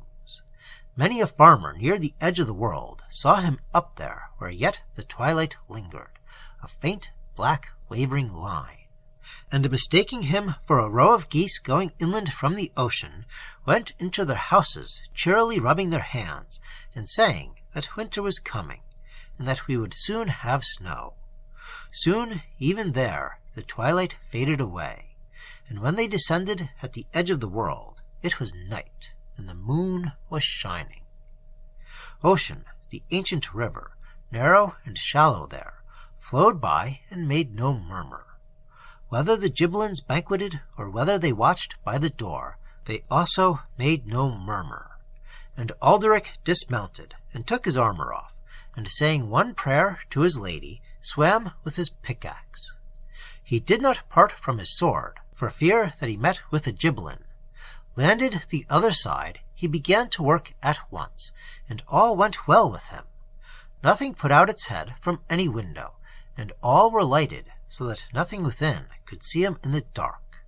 The blows of his pickaxe were dulled in the deep walls. All night he worked. No sound came to molest him, and at dawn the last rock swerved and tumbled inwards, and the river poured in after.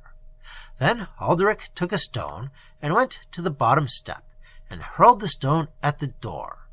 He heard the echoes roll into the tower. Then he ran back and dived through the hole in the wall. He was in the emerald cellar. There was no light in the lofty vault above him, but diving through 20 feet of water, he felt the floor all rough with emeralds, and open coffers full of them. By a faint ray of the moon, he saw that the water was green with them, and, easily filling a satchel, he rose again to the surface. And there were the Gibelins, waist deep in the water, with torches in their hands, and without saying a word, or even smiling, they neatly hanged him on the outer wall. And the tale is one of those that have not a happy ending. How Nuth would have practised his art upon the Gnoles, by Lord Dunsany. Despite the advertisements of rival firms, it is probable that every tradesman knows that nobody in business at the present time has a position equal to that of Mr. Nuth. To those outside the magic circle of business, his name is scarcely known. He does not need to advertise. He is consummate. He is superior even to modern competition, and whatever claims they boast, his rivals know it. His terms are moderate. So much cash down when the goods are delivered, so much in blackmail afterwards. He consults your convenience. His skill may be counted upon. I have seen a shadow on a windy night move more noisily than Nuth, for Nuth is a burglar by trade.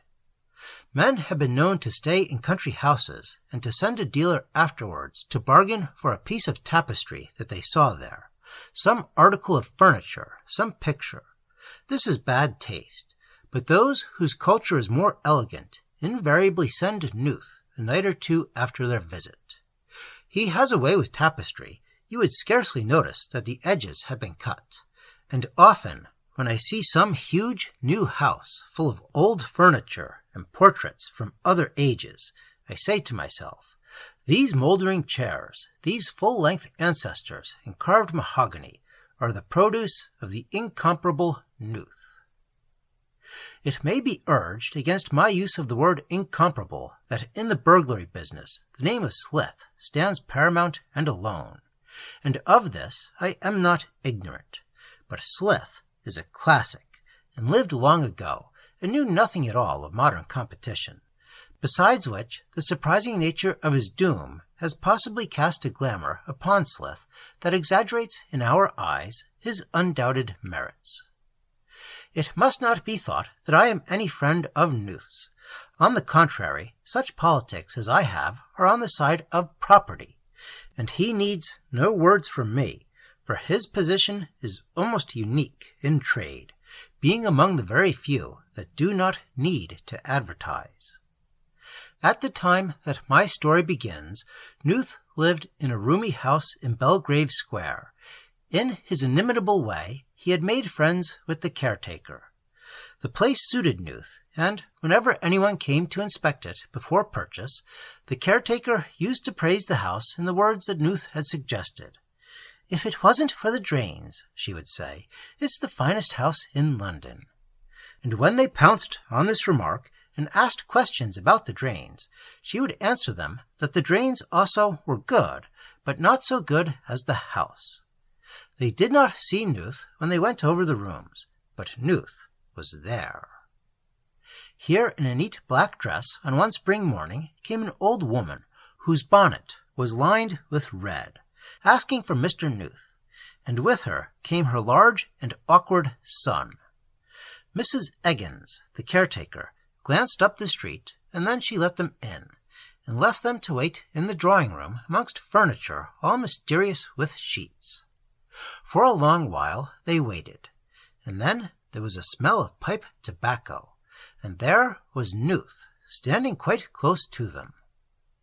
"Lord," said the old woman, whose bonnet was lined with red, "you did make me start."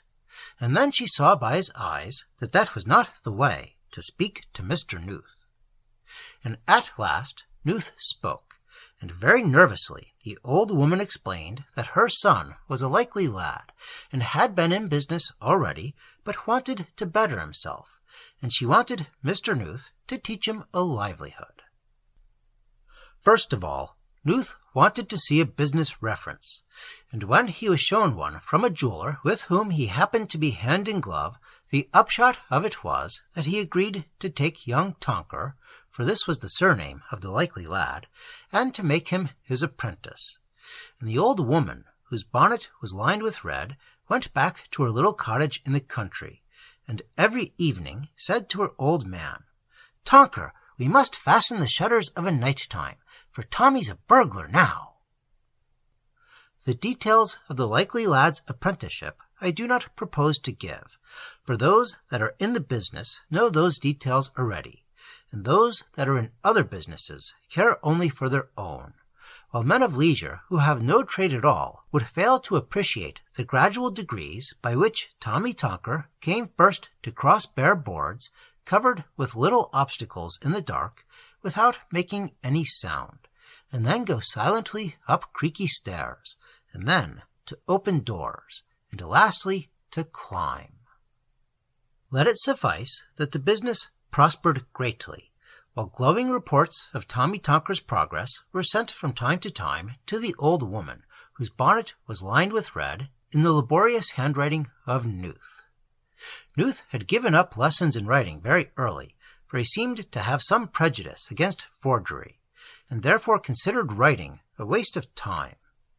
And then there came the transaction with Lord Castle-Norman at his Surrey residence. Nuth selected a Saturday night, for it chanced that Saturday was observed as Sabbath in the family of Lord Castle-Norman, and by 11 o'clock the whole house was quiet. 5 minutes before midnight, Tommy Tonker, instructed by Mr. Nuth, who waited outside, came away with one pocket full of rings and shirt studs. It was quite a light pocketful, but the jewelers in Paris could not match it without sending specially to Africa, so that Lord Castle-Norman had to borrow bone shirt studs. Not even rumour whispered the name of Nuth. Were I to say that this turned his head, there are those to whom the assertion would give pain, for his associates hold that his astute judgment was unaffected by circumstance. I will say, therefore, that it spurred his genius to plan what no burglar had ever planned before. It was nothing less than to burgle the house of the Gnoles. And this that abstemious man unfolded to Tonker over a cup of tea.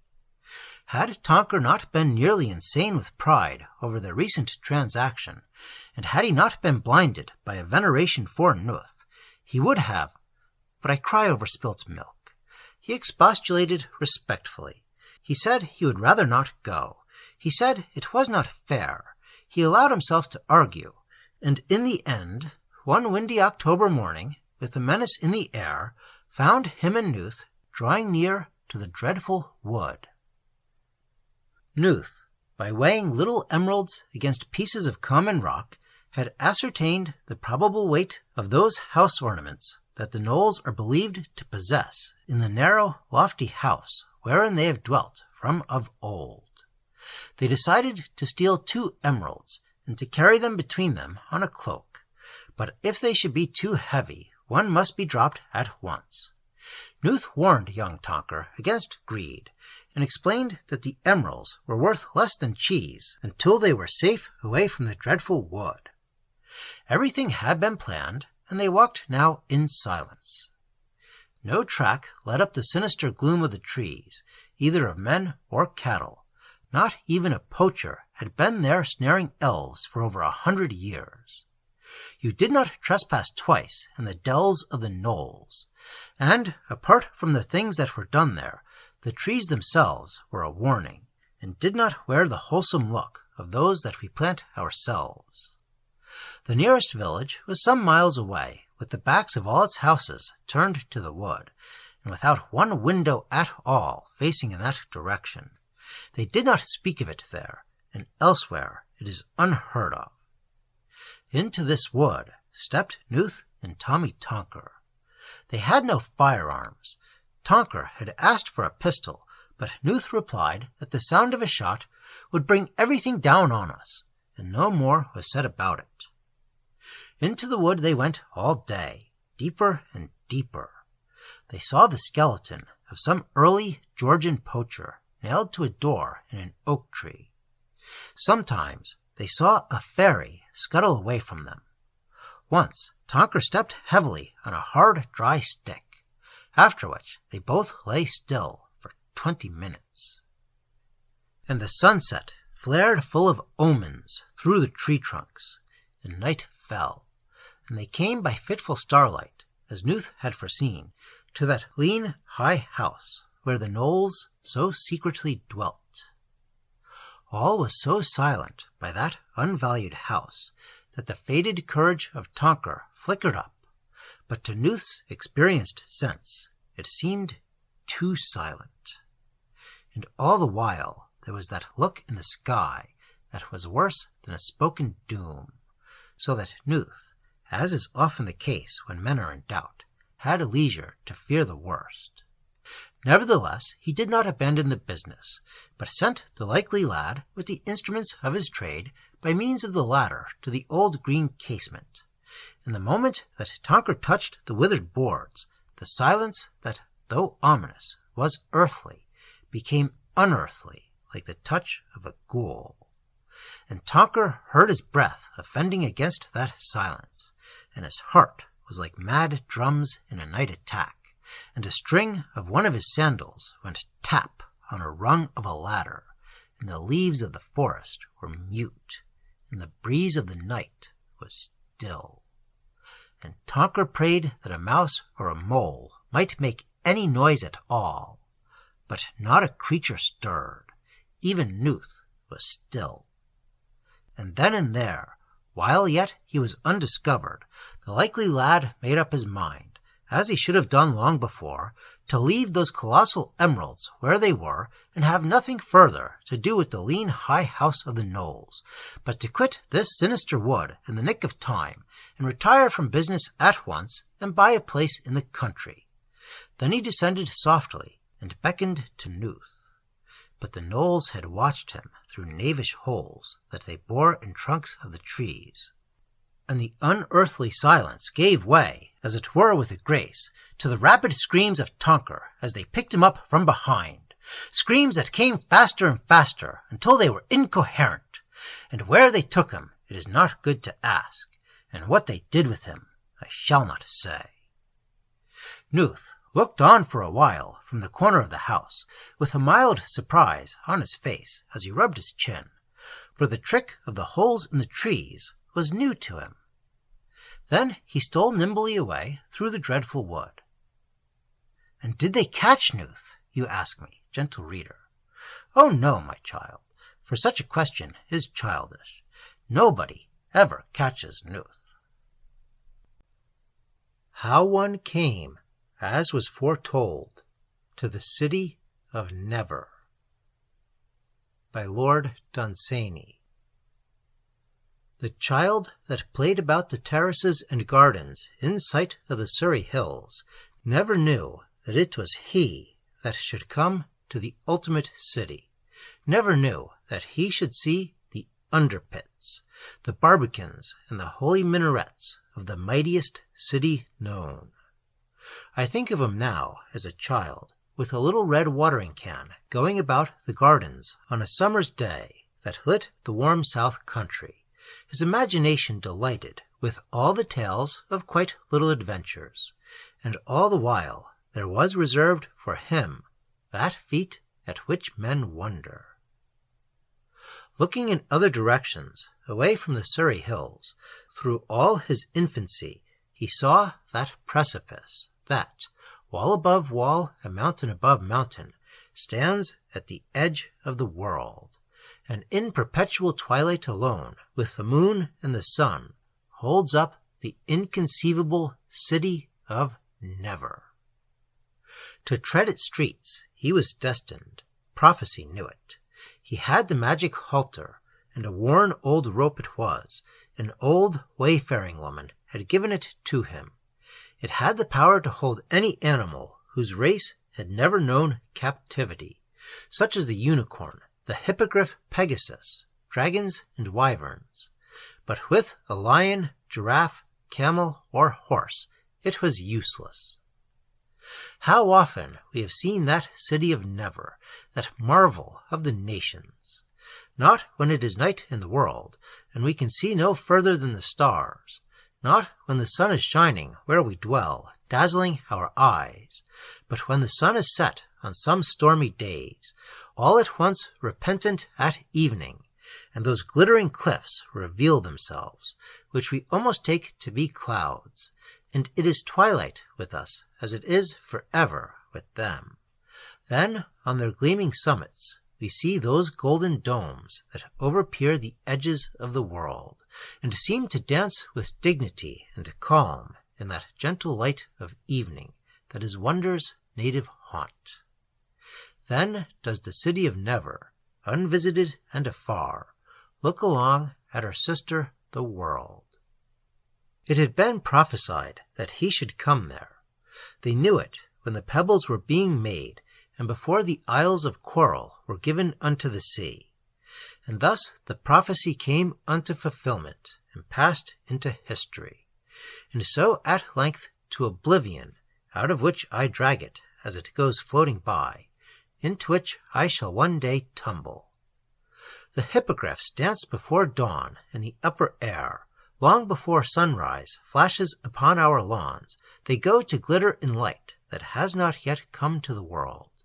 And as the dawn works up from the ragged hills, and the stars feel it, they go slanting earthwards, till sunlight touches the tops of the tallest trees, and the hippogriffs alight with the rattle of quills, and fold their wings, and gallop and gambol away, till they come to some prosperous, wealthy, detestable town, and they leap at once from the fields and soar away from the sight of it, pursued by the horrible smoke of it, until they come again to the pure blue air.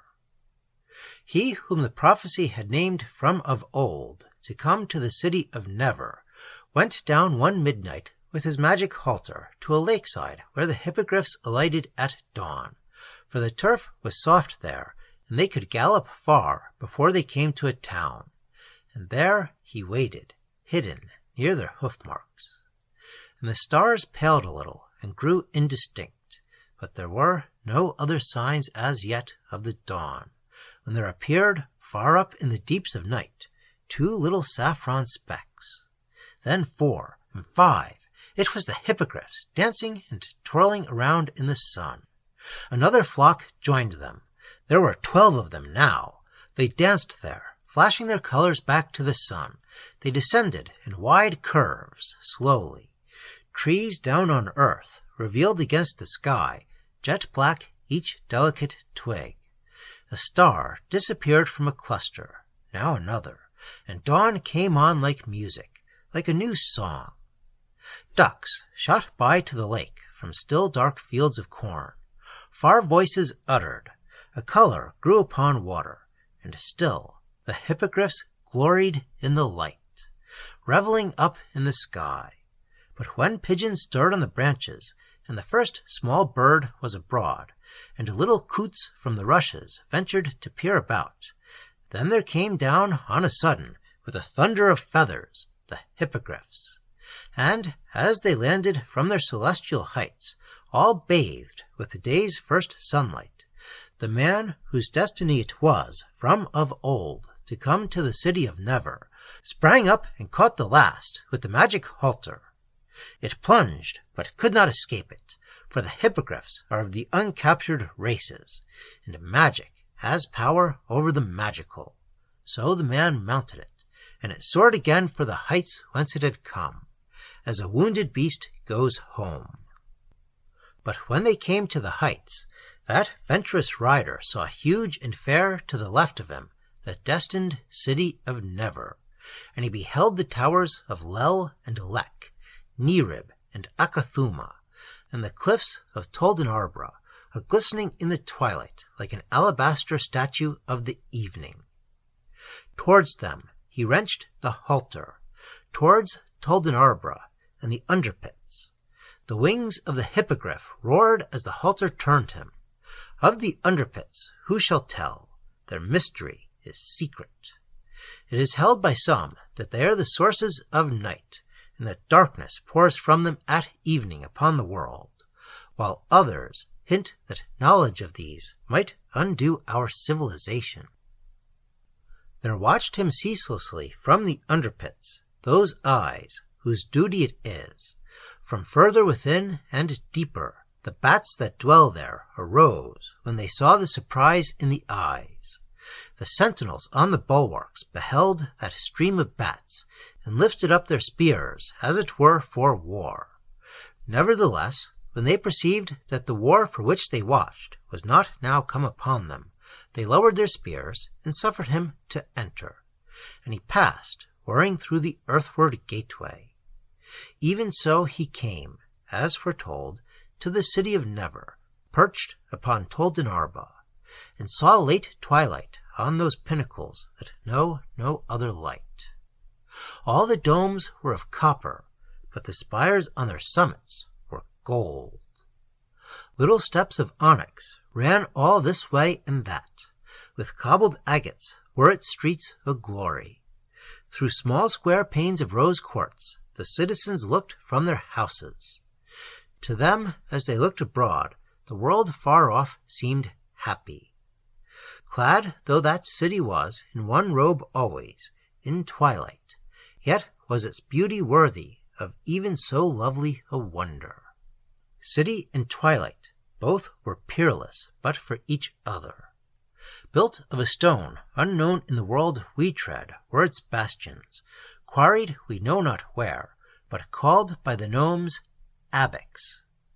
It so flashed back to the twilight its glories, color for color, that none can say of them where their boundary is, and which the eternal twilight, and which the city of Never. They are the twin-born children, the fairest daughters of wonder. Time had been there, but not to work destruction. He had turned to a fair pale green the domes that were made of copper. The rest he had left untouched, even he, the destroyer of cities, by what bribe I know not, averted. Nevertheless, they often wept in Never for change and passing away, mourning catastrophes in other worlds, and they built temples sometimes to ruined stars that had fallen flaming down from the Milky Way, giving them worship still, when by us long since forgotten. Other temples they have, who knows to what divinities. And he that was destined alone of men to come to the city of Never was well content to behold it as he trotted down its agate street, with the wings of his hippogriff furled, seeing at either side of him marvel on marvel of which even China is ignorant. Then, as he neared the city's further rampart, by which no inhabitant stirred, and looked in a direction to which no houses faced with any rose-pink windows, he suddenly saw far off, dwarfing the mountains, an even greater city. Whether that city was built upon the twilight, or whether it rose from the coasts of some other world, he did not know. He saw it dominate the city of Never, and strove to reach it. But at this unmeasured home of unknown colossi, the hippogriff shied frantically, and neither the magic halter nor anything that he did could make the monster face it. At last, from the city of Never's lonely outskirts, where no inhabitants walked, the rider turned slowly earthwards. He knew now why all the windows faced this way. The denizens of the twilight gazed at the world, and not at a greater than them. Then, from the last step of the earthward stairway, like lead past the underpits and down the glittering face of Toldenarba, down from the overshadowed glories of the gold-tipped city of Never, and out of perpetual twilight, swooped the man on his winged monster. The wind that slept at the time leaped up like a dog at their onrush. It uttered a cry and ran past them. Down on the world it was morning. Night was roaming away with his cloak trailed behind him. White mists turned over and over as he went. The orb was gray, but it glittered. Lights blinked surprisingly in early windows. Forth over wet dim fields went cows from their houses. Even in this hour touched the fields again the feet of the hippogriff. And the moment that the man dismounted and took off his magic halter, the hippogriff flew slanting away with a whir, going back to some airy dancing place of his people. And he that surmounted glittering Toldenarba, and came alone of men to the city of Never, has his name and his fame among nations. But he and the people of that twilight city well know two things, unguessed by other men. They, that there is a city fairer than theirs, and he, a deed unaccomplished. The Coronation of Mr. Thomas Shap, by Lord Dunsany. It was the occupation of Mr. Thomas Shap to persuade customers that the goods were genuine and of an excellent quality, and that as regards the price, their unspoken will was consulted. And in order to carry on this occupation, he went by train very early every morning, some few miles nearer to the city from the suburb in which he slept. This was the use to which he put his life. From the moment when he first perceived, not as one reads a thing in a book, but as truths are revealed to one's instinct, the very beastliness of his occupation and of the house that he slept in, its shape, make, and pretensions, and of even the clothes that he wore, from that moment he withdrew his dreams from it, his fancies, his ambitions, everything, in fact, except that ponderable Mr. Shap that dressed in a frock-coat, bought tickets, and handled money, and could in turn be handled by the statistician. The priest's share in Mr. Shap, the share of the poet, never caught the early train to the city at all. He used to take little flights of fancy at first, dwelt all day, in his dreamy way, on fields and rivers, lying in the sunlight where it strikes the world more brilliantly further south, and then he began to imagine butterflies there. After that, silken people and the temples they built to their gods. They noticed that he was silent, and even absent at times, but they found no fault with his behavior with customers, to whom he remained as plausible as of old. So he dreamed for a year, and his fancy gained strength as he dreamed. He still read halfpenny papers in the train, still discussed the passing day's ephemeral topic, still voted at elections. though he no longer did these things with the whole Shap. His soul was no longer in them. He had had a pleasant year. His imagination was all new to him still, and it had often discovered beautiful things away where it went, southeast, at the edge of the twilight. And he had a matter-of-fact and logical mind, so that he often said, "Why should I pay my tuppence at the Electric Theatre when I can see all sorts of things quite easily without?" Whatever he did was logical before anything else, and those that knew him always spoke of Shap as a sound, sane, level-headed man.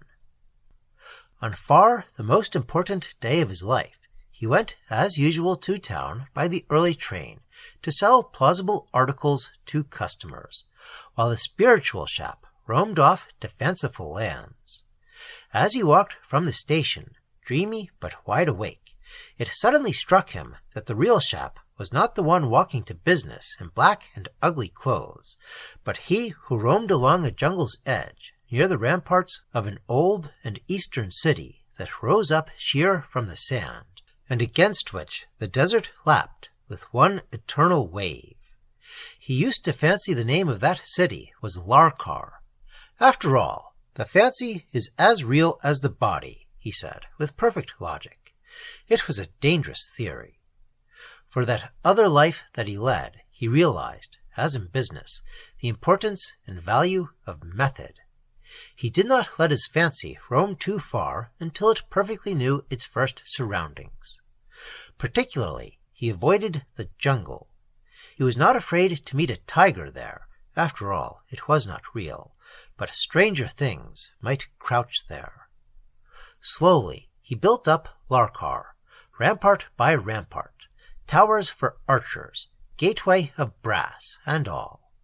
And then one day he argued, and quite rightly, that all the silk-clad people in its streets, their camels, their wares that came from Inkostan, the city itself, were all the things of his will. And then he made himself king. He smiled after that when people did not raise their hats to him in the street as he walked from the station to business, but he was sufficiently practical to recognize that it was better not to talk of this to those that only knew him as Mr. Shap. Now that he was king in the city of Larkar, and in all the desert that lay to the east and north, he sent his fancy to wander further afield. He took the regiments of his camel guard and went jingling out of Larkar, with little silver bells under the camels' chins, and came to other cities far off on the yellow sand, with clear white walls and towers uplifting themselves in the sun. Through their gates he passed with his 3 silken regiments, the light blue regiment of the camel guard being upon his right, and the green regiment riding at his left, the lilac regiment going on before. When he had gone through the streets of any city and observed the ways of its people, and he had seen the way that the sunlight struck its towers, he would proclaim himself king there, and then ride on in fancy. So he passed from city to city, and from land to land. Clear-sighted though Mr. Shap was, I think he overlooked the lust of aggrandizement to which kings have so often been victims. And so it was that when the first few cities had opened their gleaming gates, and he saw peoples prostrate before his camel, and spearmen cheering along countless balconies, and priests come out to do him reverence, he that had never had even the lowliest authority in the familiar world became unwisely insatiate. He let his fancy ride at inordinate speed. He forsook method. Scarce was he king of a land, but he yearned to extend his borders. So he journeyed deeper and deeper into the wholly unknown. The concentration that he gave to this inordinate progress through countries of which history is ignorant, and cities so fantastic in their bulwarks that, though their inhabitants were human, yet the foe that they feared seemed something less or more. The amazement with which he beheld gates and towers unknown even to art, and furtive people thronging intricate ways to acclaim him as their sovereign, All these things began to affect his capacity for business. He knew as well as any that his fancy could not rule these beautiful lands unless that other Shap, however unimportant, were well sheltered and fed. And shelter and food meant money, and money, business. His was more like the mistake of some gambler with cunning schemes who overlooks human greed. One day his fancy, riding in the morning, came to a city gorgeous as the sunrise, in whose opalescent walls were gates of gold, so huge that a river poured between the bars, floating in, when the gates were opened, large galleons under sail. Thence there came dancing out a company with instruments, and made a melody all round the wall. That morning Mr. Shap, the bodily Shap in London, forgot the train to town. Until a year ago he had never imagined at all. It is not to be wondered at all that all these things now newly seen by his fancy should play tricks at first with the memory of even so sane a man. He gave up reading the papers altogether. He lost all interest in politics. He cared less and less for things that were going on around him. This unfortunate missing of the morning train even occurred again, and the firm spoke to him severely about it. But he had his consolation. Were not Arathrion and Argon Zereth and all the level coasts of Ura his? And even as the firm found fault with him, his fancy watched the yaks on weary journeys, slow specks against the snowfields, bringing tribute, and saw the green eyes of the mountain men who had looked at him strangely in the city of Nuth when he entered it by the desert door. Yet his logic did not forsake him. He knew well that his strange subjects did not exist, but he was prouder of having created them with his brain than merely of ruling them only. Thus, in his pride, he felt himself something more great than a king. He did not dare to think what. He went into the temple of the city of Zora, and stood some time there alone. All the priests kneeled to him when he came away. He cared less and less for the things we care about, for the affairs of Shap, a businessman in London. He began to despise the man with a royal contempt. One day, when he sat in Sola, the city of the Thuls, throned on one amethyst, he decided, and it was proclaimed on the moment by silver trumpets all along the land, that he would be crowned as king over all the lands of wonder. By that old temple where the Thuls were worshipped, year in, year out, for over 1,000 years, they pitched pavilions in the open air. The trees that blew there threw out radiant scents, unknown in any countries that know the map. The stars blazed fiercely for that famous occasion.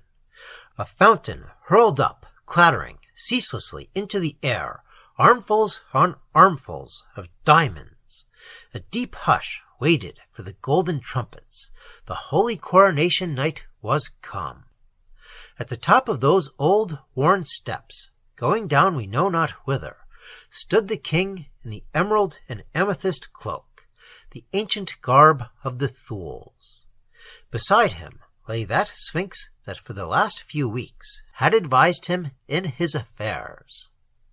Slowly, with music when the trumpet sounded, came up towards him from we know not where 120 archbishops, 20 angels, and 2 archangels, with that terrific crown, the diadem of the Thuls. They knew as they came up to him that promotion awaited them all because of this night's work. Silent, majestic, the king awaited them. The doctors downstairs were sitting over their supper. The warders softly slipped from room to room, and when, in that cozy dormitory of Hanwell, they saw the king still standing erect and royal, his face resolute, they came up to him and addressed him. "Go to bed," they said. "Pretty bed." So he lay down and soon was fast asleep.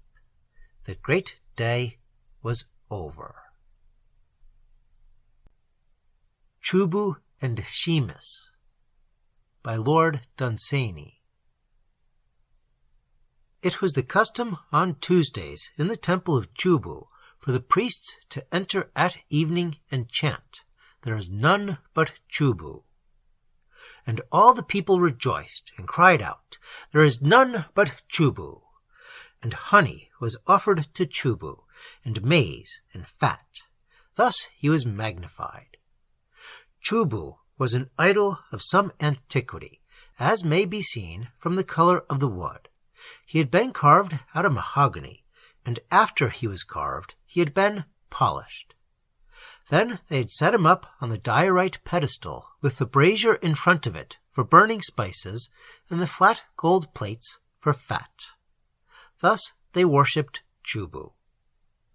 He must have been there for over 100 years, when one day the priests came in with another idol into the temple of Chu-bu, and set it up on a pedestal near Chu-bu's, and sang, "There is also Sheemish."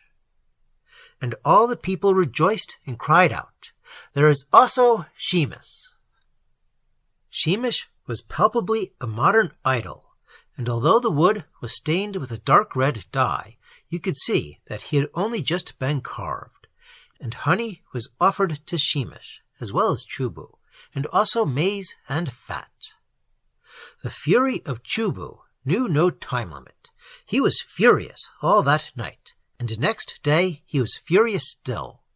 The situation called for immediate miracles. To devastate the city with a pestilence and kill all his priests was scarcely within his power. Therefore, he wisely concentrated such divine powers as he had in commanding a little earthquake.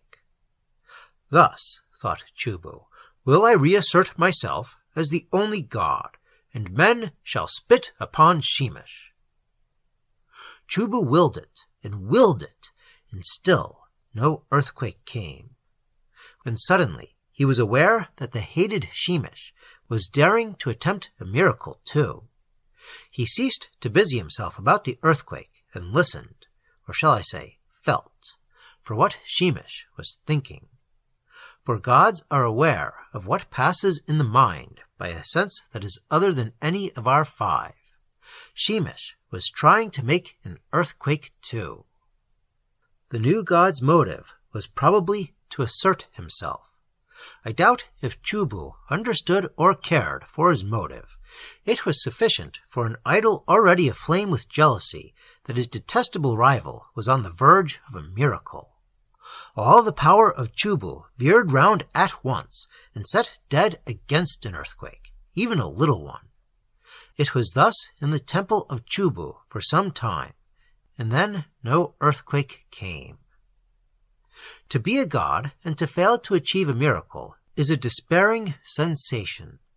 It is as though among men one should determine upon a hearty sneeze, and as though no sneeze should come. It is as though one should try to swim in heavy boots or remember a name that is utterly forgotten. All these pains were Sheemish's. And upon Tuesday the priests came in, and the people, and they did worship Chu-bu, and offered fat to him, saying, "O Chu-bu, who made everything." And then the priests sang, "There is also Sheemish." And again the people rejoiced and cried out, "There is also Sheemish." And Chu-bu was put to shame, and spake not for 3 days.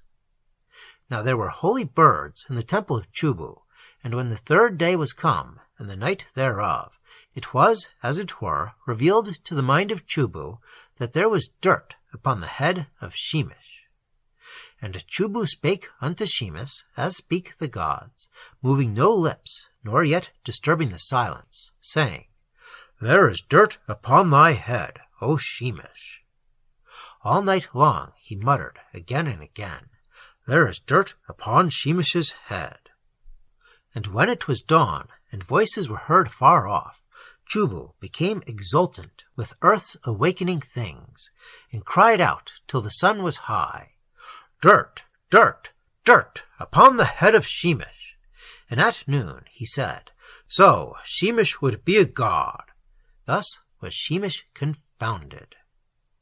And with Tuesday one came and washed his head with rose water, and he was worshipped again when they sang, there is also Sheemish. And yet was Chu-bu content, for he said, the head of Sheemish has been defiled. And again, his head was defiled, it is enough. And one evening, lo, there was dirt on the head of Chu-bu also, and the thing was perceived of Sheemish. It is not with the gods as it is with men. We are angry one with another, and turn from our anger again, but the wrath of the gods is enduring. Chu-bu remembered, and Sheemish did not forget. They speak as we do not speak, in silence, yet heard of each other, nor were their thoughts as our thoughts. We should not judge them by merely human standards. All night long they spake, and all night said these words only, dirty Chu-bu, dirty Sheemish, dirty Chu-bu, dirty Sheemish, all night long. Their wrath had not tired at dawn, and neither had wearied of his accusation. And gradually Chu-bu came to realize that he was nothing more than the equal of Sheemish. All gods are jealous, but this equality with the upstart Sheemish, a thing of painted wood 100 years newer than Chu-bu, and this worship given to Sheemish in Chu-bu's own temple were particularly bitter. Chu-bu was jealous, even for a god, and when Tuesday came again, the third day of Sheemish's worship, Chu-bu could bear it no longer. He felt that his anger must be revealed at all costs, and he returned with all the vehemence of his will to achieving a little earthquake. The worshippers had just gone from his temple when Chu-bu settled his will to attain this miracle. Now and then his meditations were disturbed by the now familiar dictum, dirty Chu-bu. But Chu-bu willed ferociously, not even stopping to say what he longed to say, and had already said 900 times, and presently even these interruptions ceased.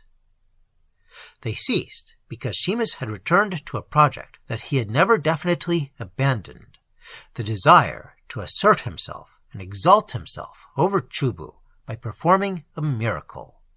And the district being volcanic, he had chosen a little earthquake as the miracle most easily accomplished by a small god. Now an earthquake that is commanded by 2 gods has double the chance of fulfillment than when it is willed by one, and an incalculably greater chance than when 2 gods are pulling different ways. As to take the case of older and greater gods, when the sun and the moon pull in the same direction, we have the biggest tides. Chu-bu knew nothing of the theory of tides, and was too much occupied with his miracle to notice what Sheemish was doing. And suddenly the miracle was an accomplished thing. It was a very local earthquake, for there are other gods than Chu-bu, or even Sheemish, and it was only a little one, as the gods had willed, but it loosened some monoliths in a colonnade that supported one side of the temple, and the whole of one wall fell in, and the low huts of the people of that city were shaken a little, and some of their doors were jammed so that they would not open. It was enough, and for a moment it seemed that it was all. Neither Chu-bu nor Sheemish commanded that there should be more, but they had set in motion an old law, older than Chu-bu, the law of gravity, that colonnade had held back for 100 years, and the temple of Chu-bu quivered, and then stood still, swayed once, and was overthrown on the heads of Chu-bu and Sheemish. No one rebuilt it, for nobody dared to go near such terrible gods. Some said that Chu-bu wrought the miracle, but some said Sheemish, and thereof schism was born. The weakly amiable, alarmed by the bitterness of rival sects, sought compromise and said that both had wrought it, but no one guessed the truth, that the thing was done in rivalry. and a saying arose, and both sects held this belief in common, that whoso toucheth Chu-bu shall die, or whoso looketh upon Sheemish. That is how Chu-bu came into my possession when I traveled once beyond the hills of Ting. I found him in the fallen temple of Chu-bu, with his hands and toes sticking up out of the rubbish, lying upon his back, and in that attitude, just as I found him, I keep him to this day on my mantelpiece, as he is less liable to be upset that way. Sheemish was broken, so I left him where he was. And there is something so helpless about Chu-bu, with his fat hands stuck up in the air, that sometimes I am moved out of compassion to bow down to him and pray, singing, O Chu-bu, thou that made everything, help thy servant. Chu-bu cannot do much, though once I am sure that at a game of bridge he sent me the ace of trumps after I had not held a card worth having for the whole of the evening. And chance could have done as much as that for me, but I do not tell this to Chu-bu. The Wonderful Window by Lord Dunsany. The old man in the oriental-looking robe was being moved on by the police, and it was this that attracted to him, and the parcel under his arm, the attention of Mr. Sladen, whose livelihood was earned in the emporium of Messrs. Merrigan and Chatter, that is to say, in their establishment. Mr. Sladen had the reputation of being the silliest young man in business. A touch of romance, a mere suggestion of it, would send his eyes gazing away, as though the walls of the emporium were of gossamer, and London itself a myth, instead of attending to customers. Merely the fact that the dirty piece of paper that wrapped the old man's parcel was covered with Arabic writing was enough to give Mr. Sladen the idea of romance, and he followed until the little crowd fell off and the stranger stopped by the curb and unwrapped his parcel and prepared to sell the thing that was inside it. It was a little window in old wood with small panes set in lead. It was not much more than a foot in breadth, and was under 2 feet long. Mr. Sladen had never before seen a window sold in the street, so he asked the price of it. "Its price is all you possess," said the old man. "Where did you get it?" said Mr. Sladen, for it was a strange window. "I gave all that I possessed for it in the streets of Baghdad." "Did you possess much?" said Mr. Sladen. "I had all that I wanted," he said, "except this window." "It must be a good window," said the young man. "It is a magical window," said the old one. "I have only 10 shillings on me, but I have 15 and 6 at home." The old man thought for a while. "Then 25 and 6pence is the price of the window," he said. It was only when the bargain was completed, and the 10 shillings paid, and the strange old man was coming for his 15 and 6, and to fit the magical window into his only room, that it occurred to Mr. Sladen's mind that he did not want a window. And then they were at the door of the house in which he rented a room, and it seemed too late to explain. The stranger demanded privacy while he fitted up the window, so Mr. Sladen remained outside the door at the top of a little flight of creaky stairs. He heard no sound of hammering. And presently the strange old man came out with his faded yellow robe, and his great beard, and his eyes on far-off places. "It is finished," he said, and he and the young man parted.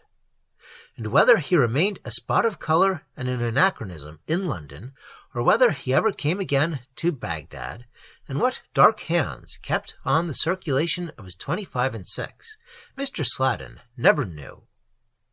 Mr. Sladen entered the bare-boarded room in which he slept, and spent all his indoor hours between closing time and the hour at which Messrs. Merrigan and Chatter commenced. To the penates of so dingy a room, his neat frock-coat must have been a continual wonder. Mr. Sladen took it off and folded it carefully. and there was the old man's window, rather high up in the wall. There had been no window in that wall hitherto, nor any ornament at all but a small cupboard. So when Mr. Slatin had put his frock-coat safely away, he glanced through his new window. It was where his cupboard had been, in which he had kept his tea-things. They were all standing on the table now. When Mr. Slatin glanced through his new window, it was late in a summer's evening. The butterflies, some while ago, would have closed their wings, though the bat would scarcely yet be drifting abroad. But this was in London. The shops were shut, and street lamps were not yet lighted. Mr. Slatin rubbed his eyes, then rubbed the window, and still he saw a sky of blazing blue, and far, far down beneath him, so that no sound came up from it or smoke of chimneys, a medieval city set with towers, brown roofs and cobbled streets, and then white walls and buttresses, and beyond them bright green fields and tiny streams. On the towers archers lolled, and along the walls were pikemen, and now and then a wagon went down some old-world street and lumbered through the gateway and out to the country. And now and then a wagon drew up to the city from the mist that was rolling with evening over the fields. Sometimes folk put their heads out of lattice windows. Sometimes some idle troubadour seemed to sing, and nobody hurried or troubled about anything. Airy and dizzy though the distance was, for Mr. Slatin seemed higher above the city than any cathedral gargoyle, yet one clear detail he obtained as a clue. The banners floating from every tower over the idle archers had little golden dragons all over a pure white field. He heard motor buses roar by his other window. He heard the newsboys howling. Mr. Slatin grew dreamier than ever after that on the premises, in the establishment, of Messrs. Merrigan and Chatter. But in one matter he was wise and wakeful. He made continuous and careful inquiries about golden dragons on a white flag, and talked to no one of his wonderful window. He came to know the flags of every king in Europe. He even dabbled in history. He made inquiries at shops that understood heraldry, but nowhere could he learn any trace of little dragon's oar on a field argent. And when it seemed that for him alone those golden dragons had fluttered, he came to love them as an exile in some desert might love the lilies of his home, or as a sick man might love swallows when he cannot easily live to another spring. As soon as Messrs. Merrigan and Chatter closed, Mr. Slatin used to go back to his dingy room and gaze through the wonderful window until it grew dark in the city, and the guard would go with the lantern round the ramparts, and the night came up like velvet, full of strange stars. Another clue he tried to obtain one night by jotting down the shapes of the constellations, but this led him no further, for they were unlike any that shone upon either hemisphere.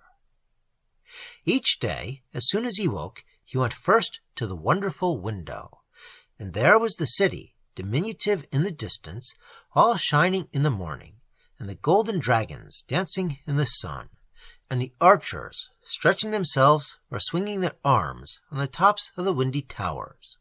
The window would not open, so that he never heard the songs that the troubadour sang down there beneath gilded balconies.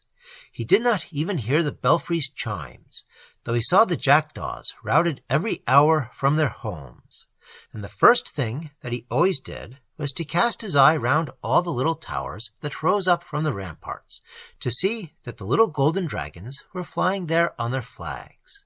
And when he saw them flaunting themselves on white folds from every tower against the marvelous deep blue of the sky, he dressed contentedly, and, taking one last look, went off to his work with a glory in his mind. It would have been difficult for the customers of Messrs. Merrigan and Chatter to guess the precise ambition of Mr. Slatin as he walked before them in his neat frock-coat. It was that he might be a man-at-arms or an archer in order to fight for the little golden dragons that flew on a white flag for an unknown king in an inaccessible city. At first, Mr. Sladen used to walk round and round the mean street that he lived in, but he gained no clue from that. And soon he noticed that quite different winds blew below his wonderful window from those that blew on the other side of the house. In August, the evenings began to grow shorter. This was the very remark that the other employees made to him at the Emporium, so that he almost feared that they suspected his secret, and he had much less time for the wonderful window, for lights were few down there, and they blinked out early. One morning in late August, just before he went to business, Mr. Sladen saw a company of pikemen running down the cobbled road towards the gateway of the medieval city. Golden Dragon City, he used to call it, alone in his own mind, but he never spoke of it to anyone. The next thing that he noticed was that the archers on the towers were talking a good deal together, and were handling round bundles of arrows, in addition to the quivers which they wore. Heads were thrust out of windows, more than usual. A woman ran out and called some children indoors. A knight rode down the street, and then more pikemen appeared along the walls, and all the jackdaws were in the air. In the street no troubadour sang. Mr. Sladen took one look along the towers to see if the flags were flying, and all the golden dragons were streaming in the wind. Then he had to go to business. He took a bus back that evening and ran upstairs. Nothing seemed to be happening in Golden Dragon City except a crowd in the cobbled street that led down to the gateway. The archers seemed to be reclining as usual, lazily in their towers. Then a white flag went down with all its golden dragons. He did not see at first that all the archers were dead. The crowd was pouring towards him, towards the precipitous wall from which he looked. Men with a white flag covered with golden dragons were moving backward slowly. Men with another flag were pressing them, a flag on which there was one huge red bear. Another banner went down upon a tower. Then he saw it all. The golden dragons were being beaten. His little golden dragons! The men of the bear were coming under the window. Whatever he threw from that height would fall with terrific force. Fire irons, coal, his clock, whatever he had, he would fight for his little golden dragons yet. A flame broke out from one of the towers and licked the feet of a reclining archer. He did not stir. And now the alien standard was out of sight directly underneath. Mr. Sladen broke the panes of the wonderful window and wrenched away with the poker the lead that held them. Just as the glass broke, he saw a banner covered with golden dragons fluttering still. And then, as he drew back to hurl the poker, there came to him the scent of mysterious spices. And there was nothing there, not even the daylight. For behind the fragments of the wonderful window was nothing but that small cupboard in which he kept his tea things. And though Mr. Sladen is older now and knows more of the world, and even has a business of his own, he has never been able to buy such another window, and has not ever since, either from books or men, heard any rumor at all of Golden Dragon City. Epilogue.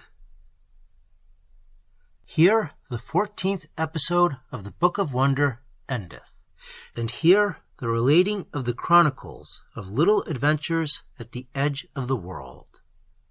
I take farewell of my readers, but it may be we shall even meet again, for it is still to be told how the gnomes robbed the fairies, and of the vengeance that the fairies took, and how even the gods themselves were troubled thereby in their sleep, and how the king of Ool insulted the troubadours, thinking himself safe among his scores of archers and hundreds of halberdiers, and how the troubadours stole to his towers by night, and under his battlements, by the light of the moon, made that king ridiculous forever in song. But for this I must first return to the edge of the world. Behold, The caravans start.